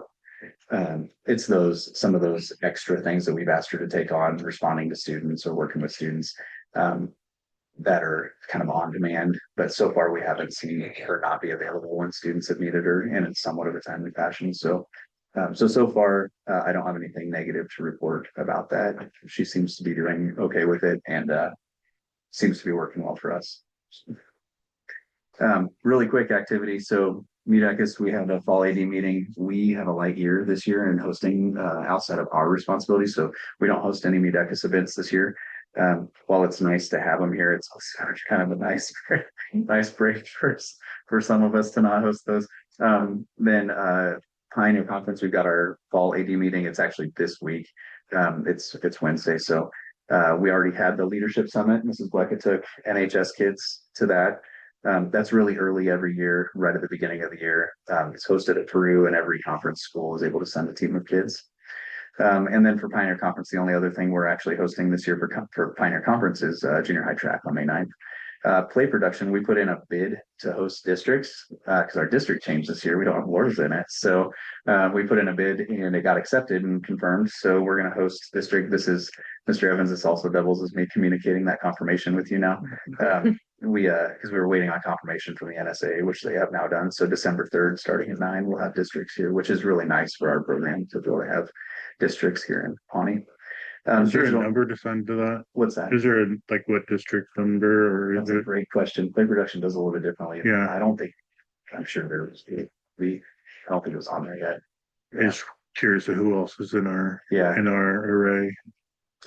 it's all posted now, so I could look that up. Yeah, honestly, today I was more focused on Nope, you're did it good. get confirmed and what date did they Right? because we were back and forth on how that would affect schools. Digital media class is something I just want to point out some of the things that we've seen change this year already. Friday video announcements, they've kind of gotten the ball rolling at a basic level for production. That's been a nice add. Streaming with sponsor ads, we've actually seen that kind of come and go a little bit already this year. We've been working on it's worked fine up here. Been working on some network issues down there. We think we finally, with the help of the ESU today, pinpointed the problem, and basically it was a network switch that we just needed a slightly more advanced one. Looks like the cost to fix it will be under $100, so it's not a major system issue in any way. So, but Mrs. Straley and that class, they put in a lot of work on that so far. Seeing those logos on the stream, but they have starting lineup graphics already like preloaded and ready to go too. So it's nice seeing that along with some of the media day stuff we did with the students' pictures. And then last update would be cheer. They've had the first couple of practices now. The first thing coming up will be them marching with the band in the Richardson County Fair Parade. Uniforms are taking longer than we expected to get, so they'll have their informal gear, not the actual shell. They'll have their informal gear in time to start cheering soon. The shell and stuff will probably still be about 5 or 6 weeks. So before the end of football season, disappointing, but at least we'll have it. And just participation levels right now, there are 9 high schoolers and 5 junior high kids. So we're operating, since we don't have a standalone junior high program, operating that as sort of a JV. They won't be cheering at the high school games, but they will have a couple of special occasions where they do get to, whether it's for junior high or JV contests, but they can be present there. They don't have the full uniform like the high schoolers will until they're in high school, but the participation numbers have been good so far, and their turnout for practice so far has been good too. So that ended up being longer than I expected. Do you guys have any questions? Anything I left off? I do have on your communications with rooms, is there any plan to push that more, like with parent teacher conferences coming up? Yes, it's a really good question. So the two are kind of our two approaches right now. Mrs. DeGraff continues to monitor who is signed up and who's not, and can push out and is pushing out a reminder. Here's how you sign up. Here's why we're doing this. And then for conferences, we have a plan to in the middle school, high school conferences, since we host them in the gym building. We will have the list there, and so we'll make sure that Mrs. Johnson or we're talking to everybody that as they come in. I don't know yet as far as elementary. We just discussed it as a basic at a basic level, but elementary, if teachers are able to give that information to families as they come in, that would be really helpful. Right now, the bulk of the families that aren't signed up are elementary, and I think it's just there's a lot less involvement there. I've signed up, I haven't like used it yet. Is it pretty self-explanatory? Would it be like an informational I'll thing? send you a test. Okay. So you can see it, but I yeah. I signed up and then I just haven't, I questioned it when I Used first it. signed up. I didn't know if maybe that was some of it, was just the unknown of how to And use it. so, On the staff side, it's a little bit more Mhm. complicated, but there's a couple extra steps that we need to have to be organized, and most have figured that out. On the parent side, I think it seems really pretty user friendly. Okay. Sure. At least I've got the messages I've gotten from Sure. my kids. It seems to be Sure. pretty smooth. I didn't know if maybe that was a reason why maybe some hadn't done it. It's just, the unknown and the Yeah. fear of knowing how to use it. It seems pretty simple to send multiple teachers, staff, the same message instead of over. Right. Yeah, I think so too. But if you guys hear feedback, otherwise I'd of course want to hear that. So, right, thank you. Thank you. thank you, Jared. All right. Mr. Evans. Just a few things to add on to rooms. Appreciate Mr. Smith bringing that up. 60%, I believe, is 60% of parents, and so we may have more families represented than we think, just because sometimes one parent I was is more gonna say, my engaged husband won't. with the school. Okay. So 60% might be better than it at first appears. And I have really appreciated rooms because we have so many people that texting is really the way they communicate. Mhm. And I've communicated with a number of people who I would not have used my own cell phone to communicate with. Mhm. And so I've been able to use rooms, and it's been nice, and I can include the teacher or teachers, and it's really been good. December 3rd, that Derek mentioned, that's a no school day. So, Okay. and we looked at the possibility of having school pre-K to 5. And yeah, that was the look I got when I first brought that up. Bobby, was, but as we looked at it, as we looked at the specials and needing the specialist classrooms and the gym and the cafeteria, it just wasn't going to work. And so we're going to have no school on that day. So What are you saying? That was a treat already, a no school day, or we're making? no, we will need to make We'll make it, a okay. school day in order to host that. The auditor, I just wanted to mention, I had a really good conversation with her. She brought up a lot of good things, and she brought up some things, and then these gentlemen brought up some things about finances and about communicating with the board, and it all leads to better communication in the area of finances. I know she brought up a question that I was asked by a board member, and I don't think I got back to that board member, and it had to do with the individuals in our district who get compensation for cell phone. We do have some people that get bus drivers is one of them. We don't have radios in our bus, and so she was asking me about that and about that expenditure, and can you support the reason for that? And I ended it's easy to support it. We would need to have a secretary on staff at whatever time that is, 6:30, manning of the radios, and then we have to the cost of putting radios in. So some of those are very easy to support. We have clerical staff who get some compensation for cell phones because they take sub calls in the morning. when they have to use their own device. So those are just, and she was asking me about that, and can you support, can you explain that? And yeah, I can. I have to think about it for a little bit, because that some of that is not a practice that I was familiar with, but I think that it is a good practice. And so it was just, I'm excited about the work that she is going to do with us. It's going to be more work, but I think that we are going to have more accountability in the end. And I think that's a really good thing. Something that I did not anticipate spending a lot of time on in this position that I have recently has to do with federal grants. And we'll talk a little bit later on about the 21st Century Grant, but we have another grant, the CLSD grant, which is approximately $50,000 over 5 years to enhance literacy, and this is for grades 6 through 12. So that has taken some doing just to get the paperwork right with the state.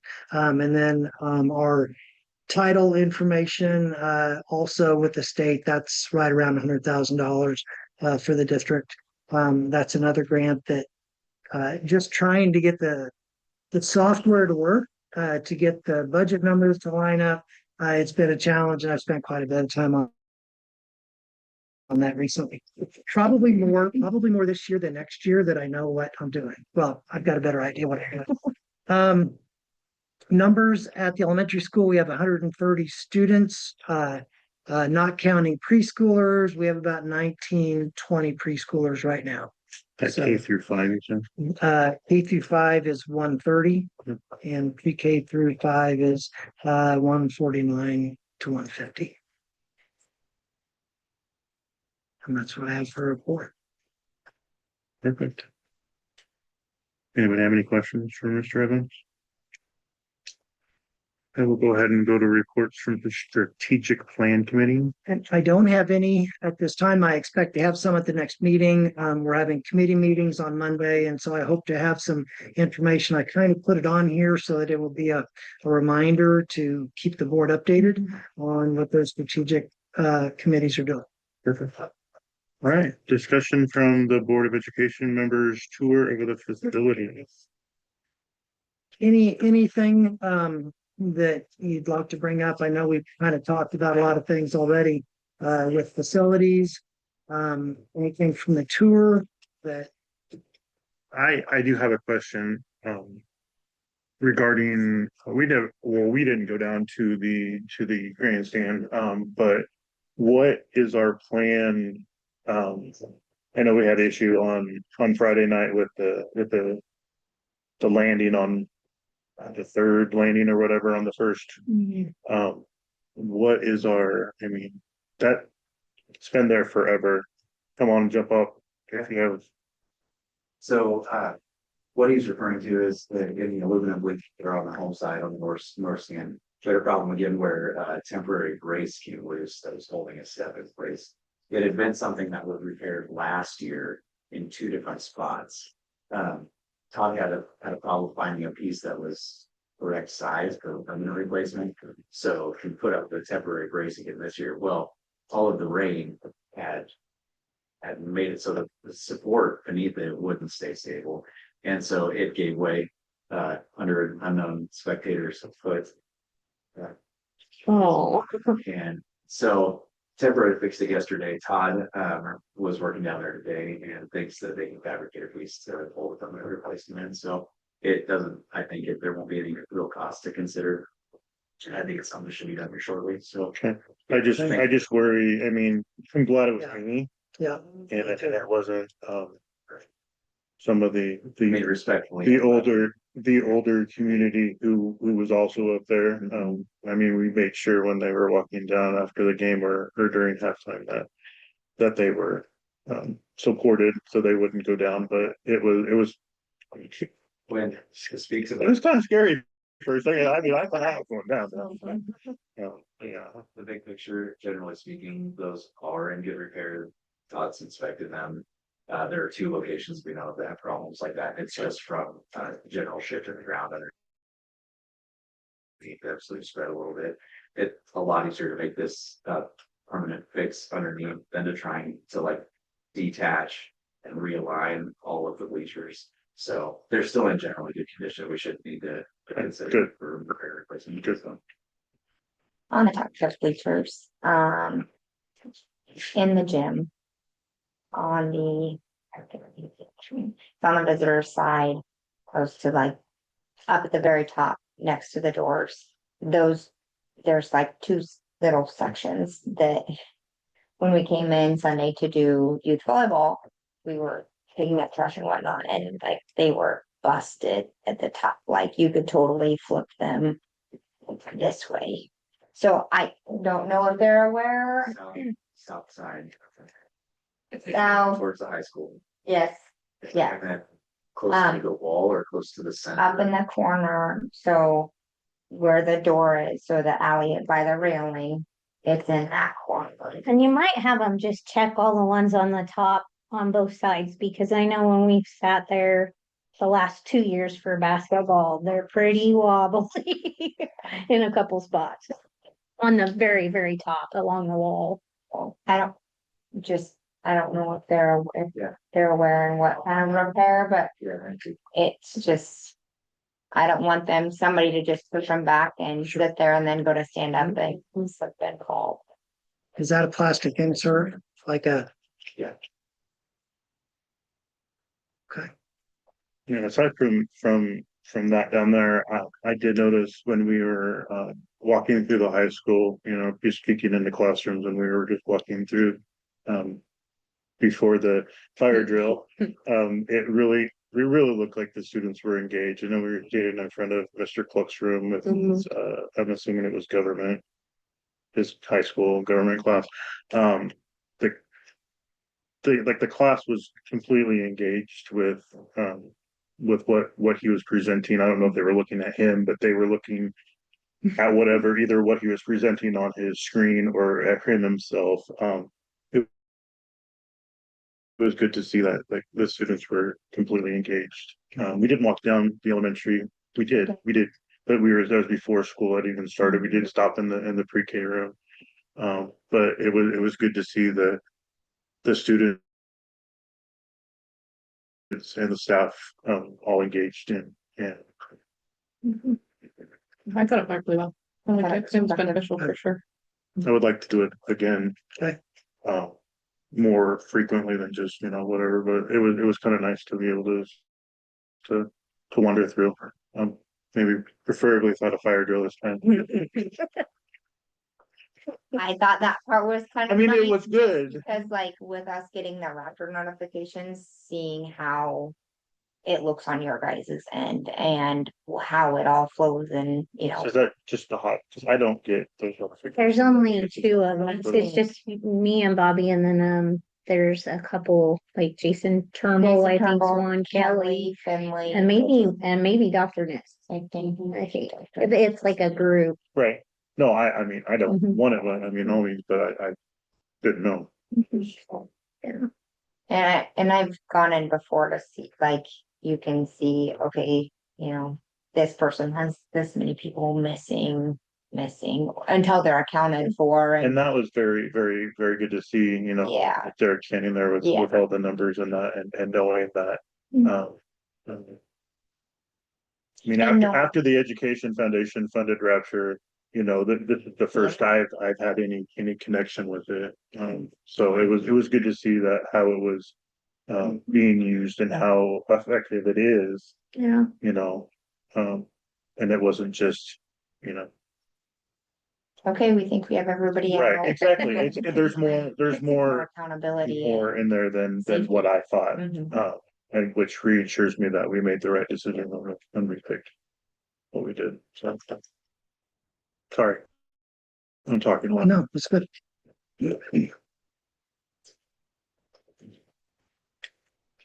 Anybody else?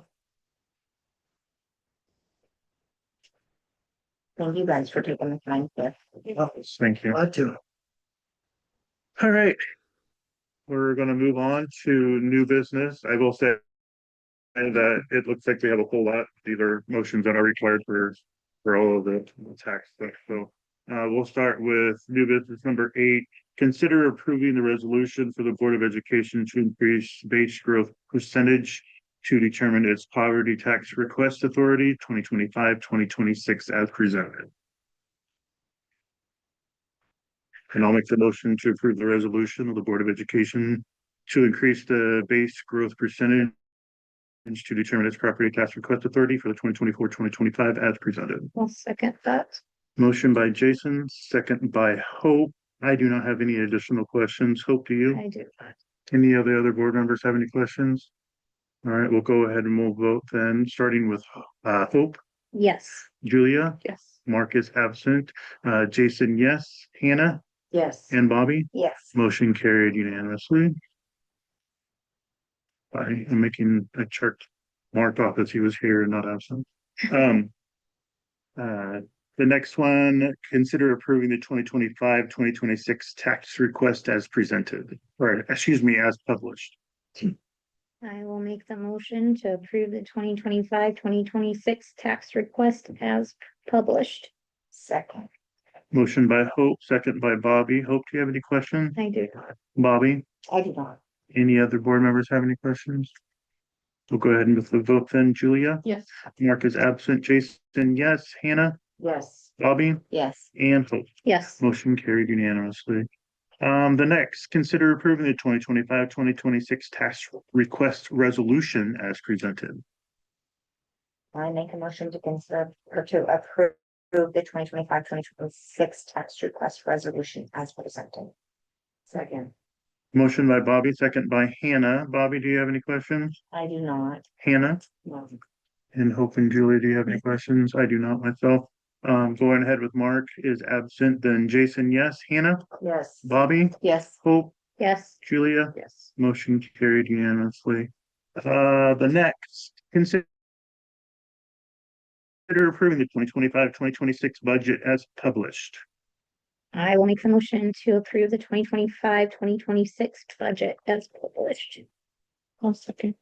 Motion by Hope, second by Julia. Hope, do you have any comments, questions? I do not. Julia? No. The rest of the board? I do not. All right, we'll go ahead with the vote then. Jason, yes. Hannah, Yes. Bobby, Yes. Hope, Yes. Julia. Yes. And motion carried unanimously. Consider approving the resolution on school district standards for acceptance or rejection of option enrollment applications. I'm gonna go out on a limb, and do you wanna So talk a little bit before we I go? will, I will just mention that, this is the language from previous, and I'm not aware of an actual resolution document. But I will say that, we did not deny any out-of-district students attendance in our district, this past year.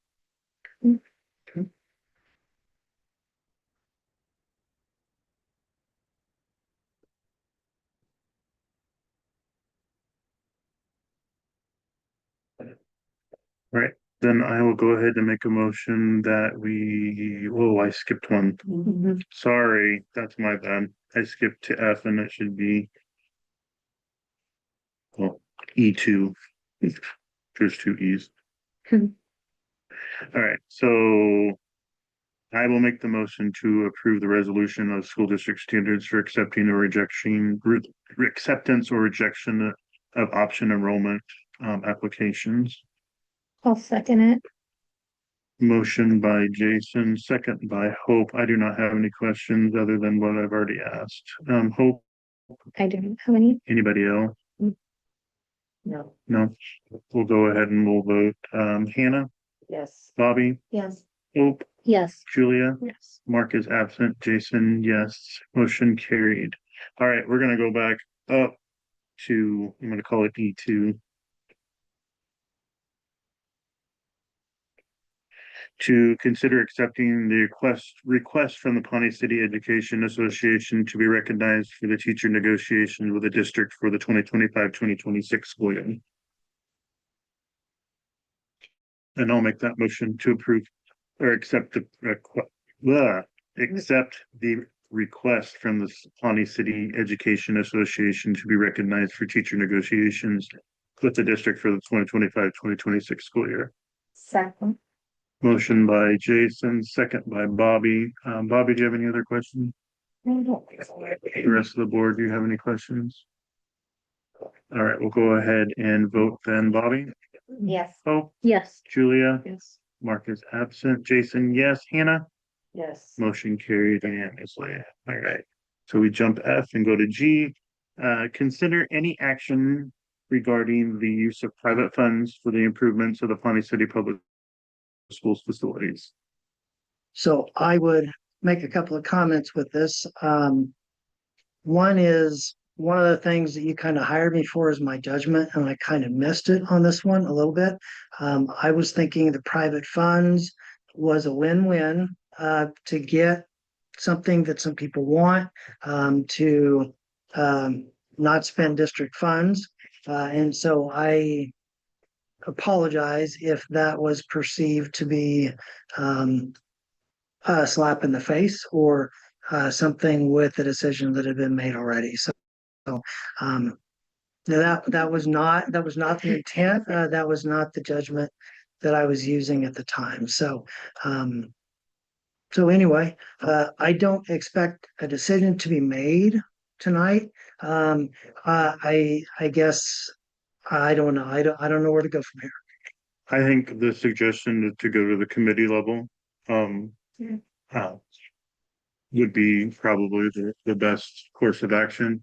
Just have the committee, discuss in detail, private donors in general, and whatever. So, I mean, I think that's, and bring a recommendation to the board later, at a later date. I Need mean, a motion for that then? I don't think I don't so. think we will. No, I don't think so. We're not Um, deciding on any financial portion. We're just, requesting a recommendation or. So, and so I think that, um, maybe some guiding questions from the board for the committee. What are we wanting them to investigate and to bring back to the board?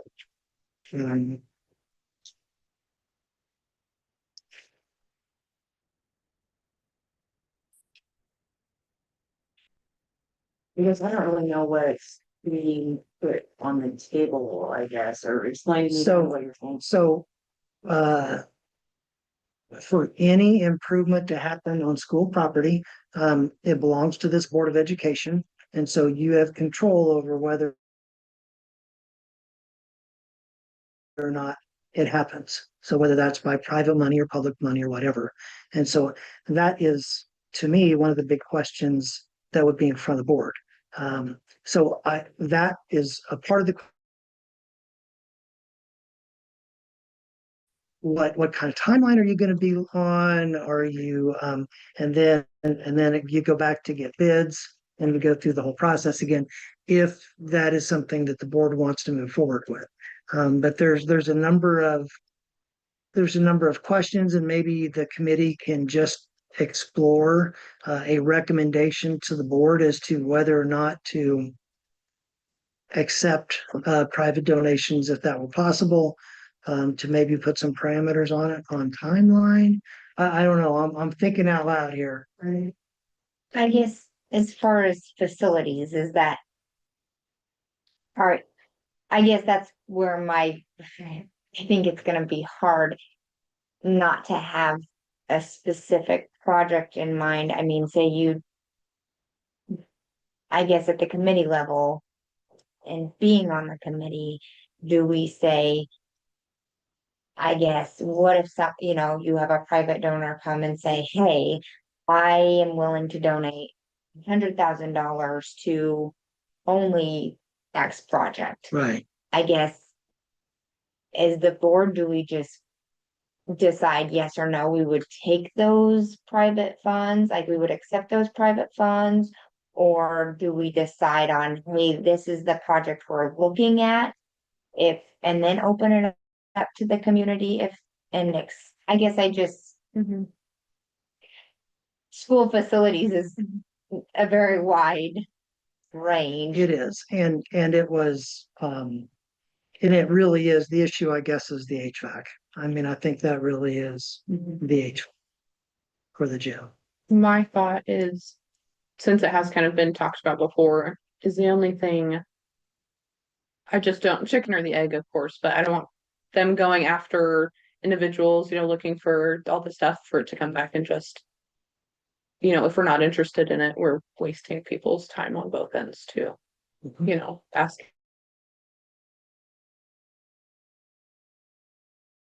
Kind of silly. But I don't know how you make you can't decide either if you don't know the options, that's hard too. I personally think after taking our tour of our facilities, though, our insulation needs redone in our gym before doing for me, before considering air conditioning. Because the other day it was falling off again, I don't know. I don't know how much that project would be. And my concern is we have a daycare they're trying to get up and running that they're already asking for funds from the community. Is it bad timing to be asking for added donations? Okay. And I don't know if there was already someone in talks, that's, that Yeah. kind of a thing too, that there's I don't know. And even, I'm not aware of anything specific. I think, I'm not aware of anything. I will say, having a couple of conversations with a couple of high school girls, they voice that it's embarrassing to have the insulation fall. And I mean, one even said, why are we even talking about an AC in the gym when look at our school? There are so many things that are more, they even felt that were more important than just, not just the AC, but the AC in the gym. So I guess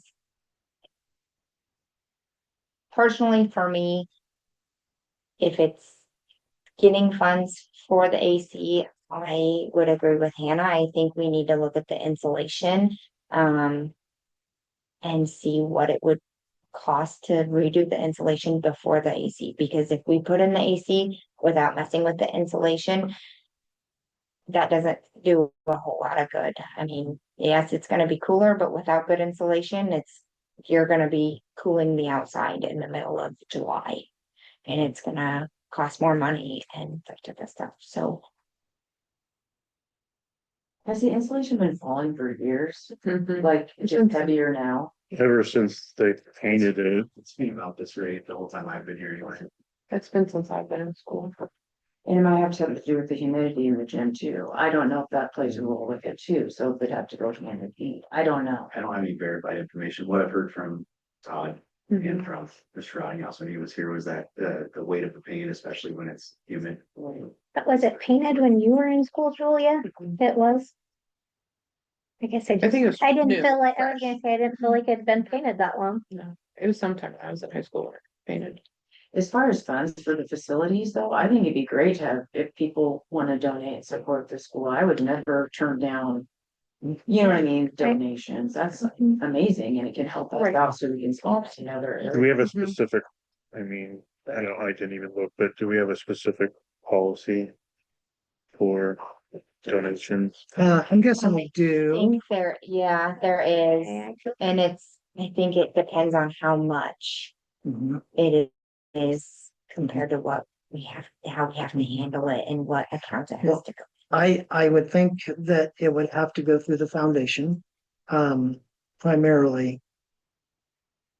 I don't think a donor would want to just do it straight to the school without No, going I through don't the think so. foundation for the 501c3. Now, so the question comes in though, can the foundation write the check directly to a contractor to complete the project?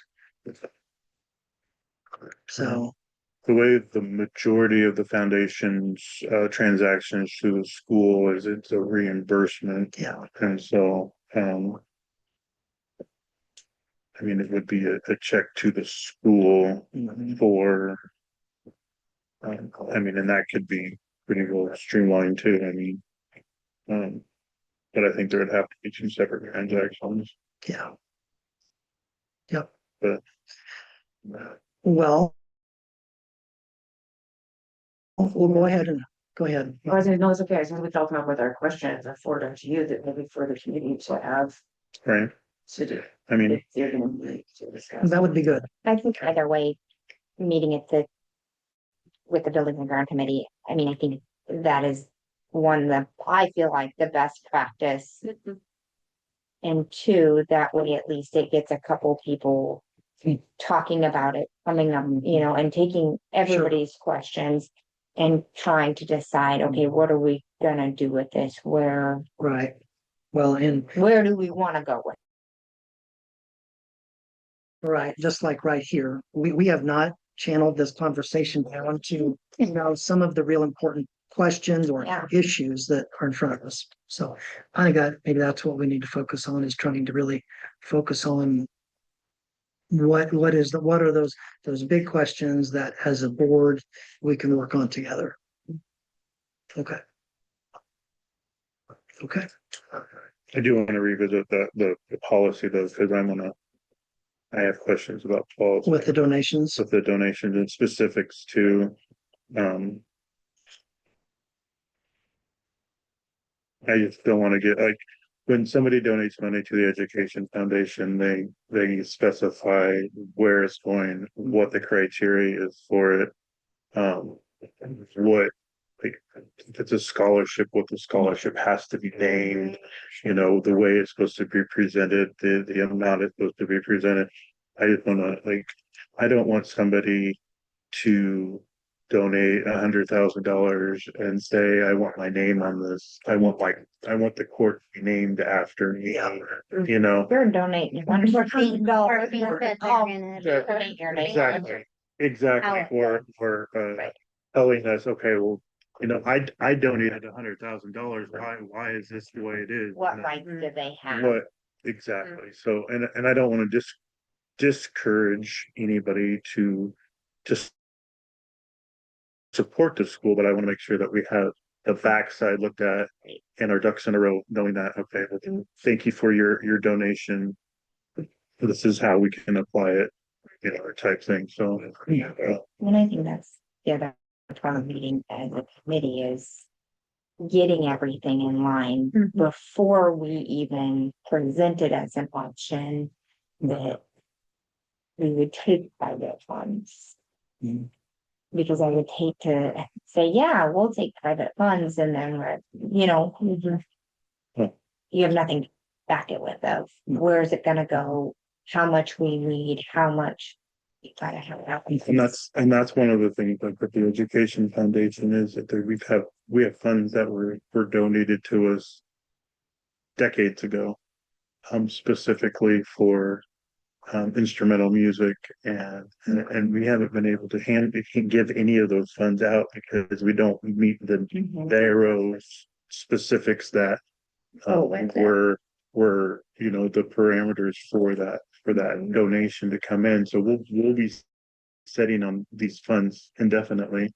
And unless we have a student that decides that, you know, they want to go to the University of, I'll do the Harlan Kaiser, you know, Memorial, go to the University of Nebraska, major in instrumental music, play in the marching band. Like, these are all specifics that they have to major in it.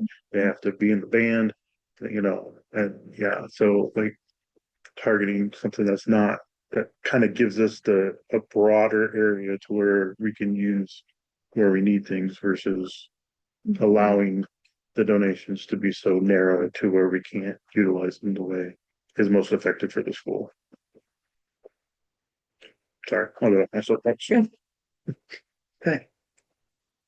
All right, moving on to H, consider approving the 21st Century Community Learning Center grant. And I am not ready to approve this. I thought maybe I would be, but I do want to share some information with the board about this grant. And I surveyed our staff. One of the questions that I have to start with is, do we have the human resources capacity to do this? This is the after-school program. We do have accessible $51,000 to do this grant. And it will not replace anything that we're doing. It would go to provide the after-school program. I do think that there will be cost to the district as a part of this. And so I want to just mention that. I think it'd be a great thing for the community, especially with the timing, the way it is with the daycare situation. I think it would be really good, but one of my big challenge is to hire a program director, and we must have one. And so I surveyed all of our staff about this, and of course, the only ones eligible for this are those individuals with a teaching license. And so we had 3 individuals that indicated yes, they would be. I followed up with 2 of those people and was turned down. The other person,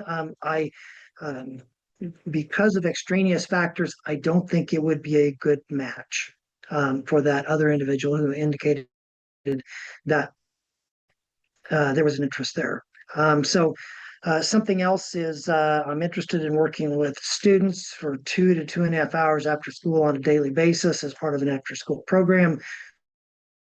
The majority were very uninterested in that. We did have 4 who were interested, 1 who was very interested.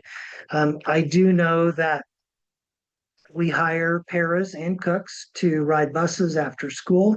I know that we oftentimes have difficulty staffing that's a challenge. And then another idea is one of the rules of the grant is this must be for 12 hours a week. If you don't meet your 12 hours a week, you can serve kids outside of school days. So that could be Saturdays, it could be in the summer. And so more people were interested in helping on Saturdays. And then we did have some interest in individuals helping in the summertime. So in any way, there were some other questions, some additional information just to share. And this is a copy of the budget worksheet. This is part of the application. We were not awarded all of this that was asked for. It was close. I mean, 51,000. We did hire an outside group to write the grant or to help write the grant. And so there is a cost to that after we're awarded the grant.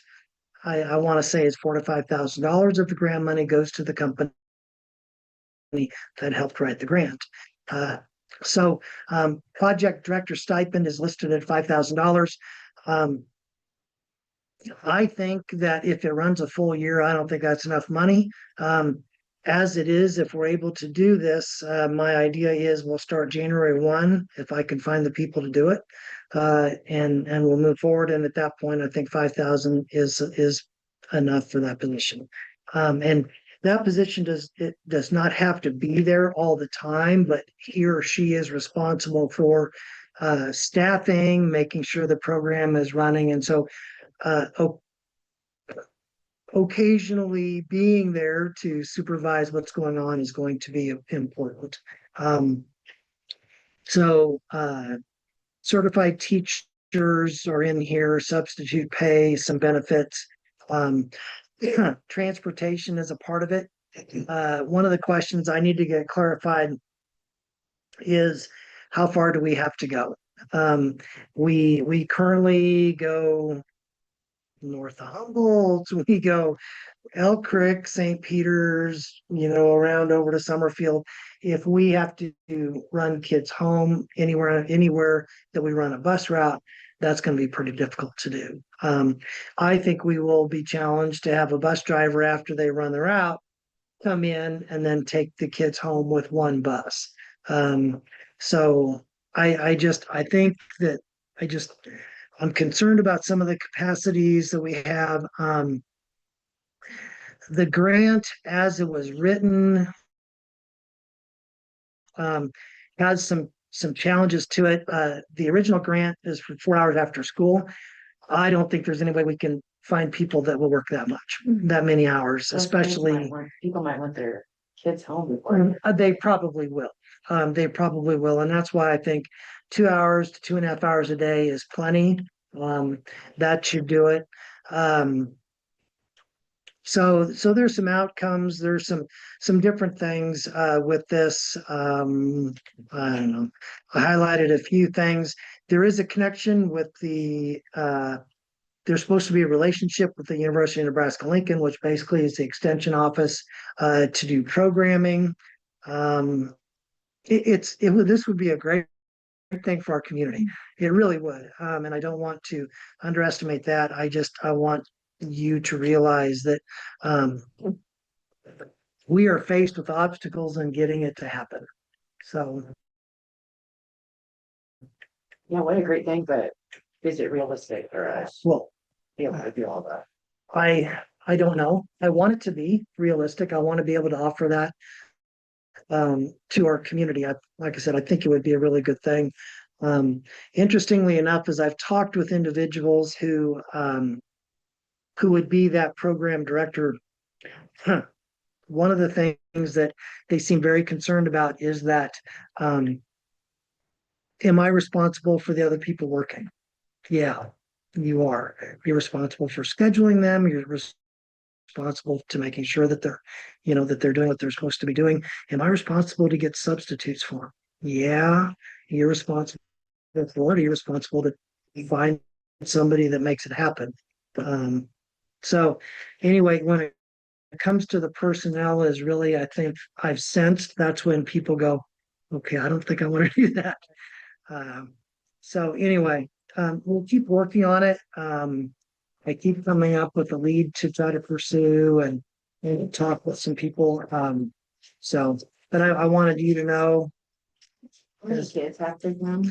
There is, it's a lot that's in the grant, 40 to 50, I think, every night, but we can have less than that. What happens is, and it's kind of like, if you don't meet the hour requirements, they cut back on some of the money that's awarded.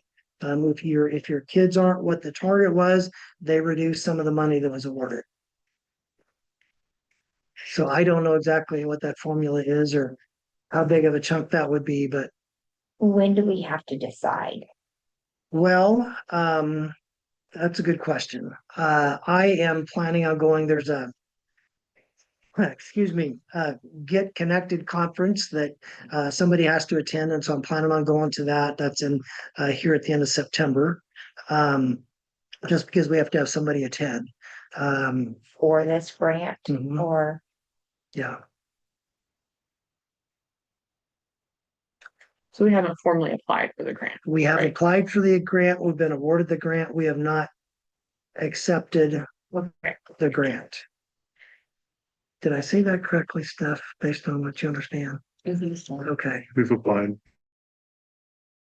We've been awarded, we have Yes. not accepted yet. yeah. This is a very minor question, but if we do not accept the grant, do we still have to pay the $4,000 to $5,000 to the grant writing company? I'm sure we do. for- Yeah, I didn't realize there was a grant writing. I didn't either. Is that typical? I don't know. I would say for a grant of this magnitude, for all it took to apply for it, I would say so.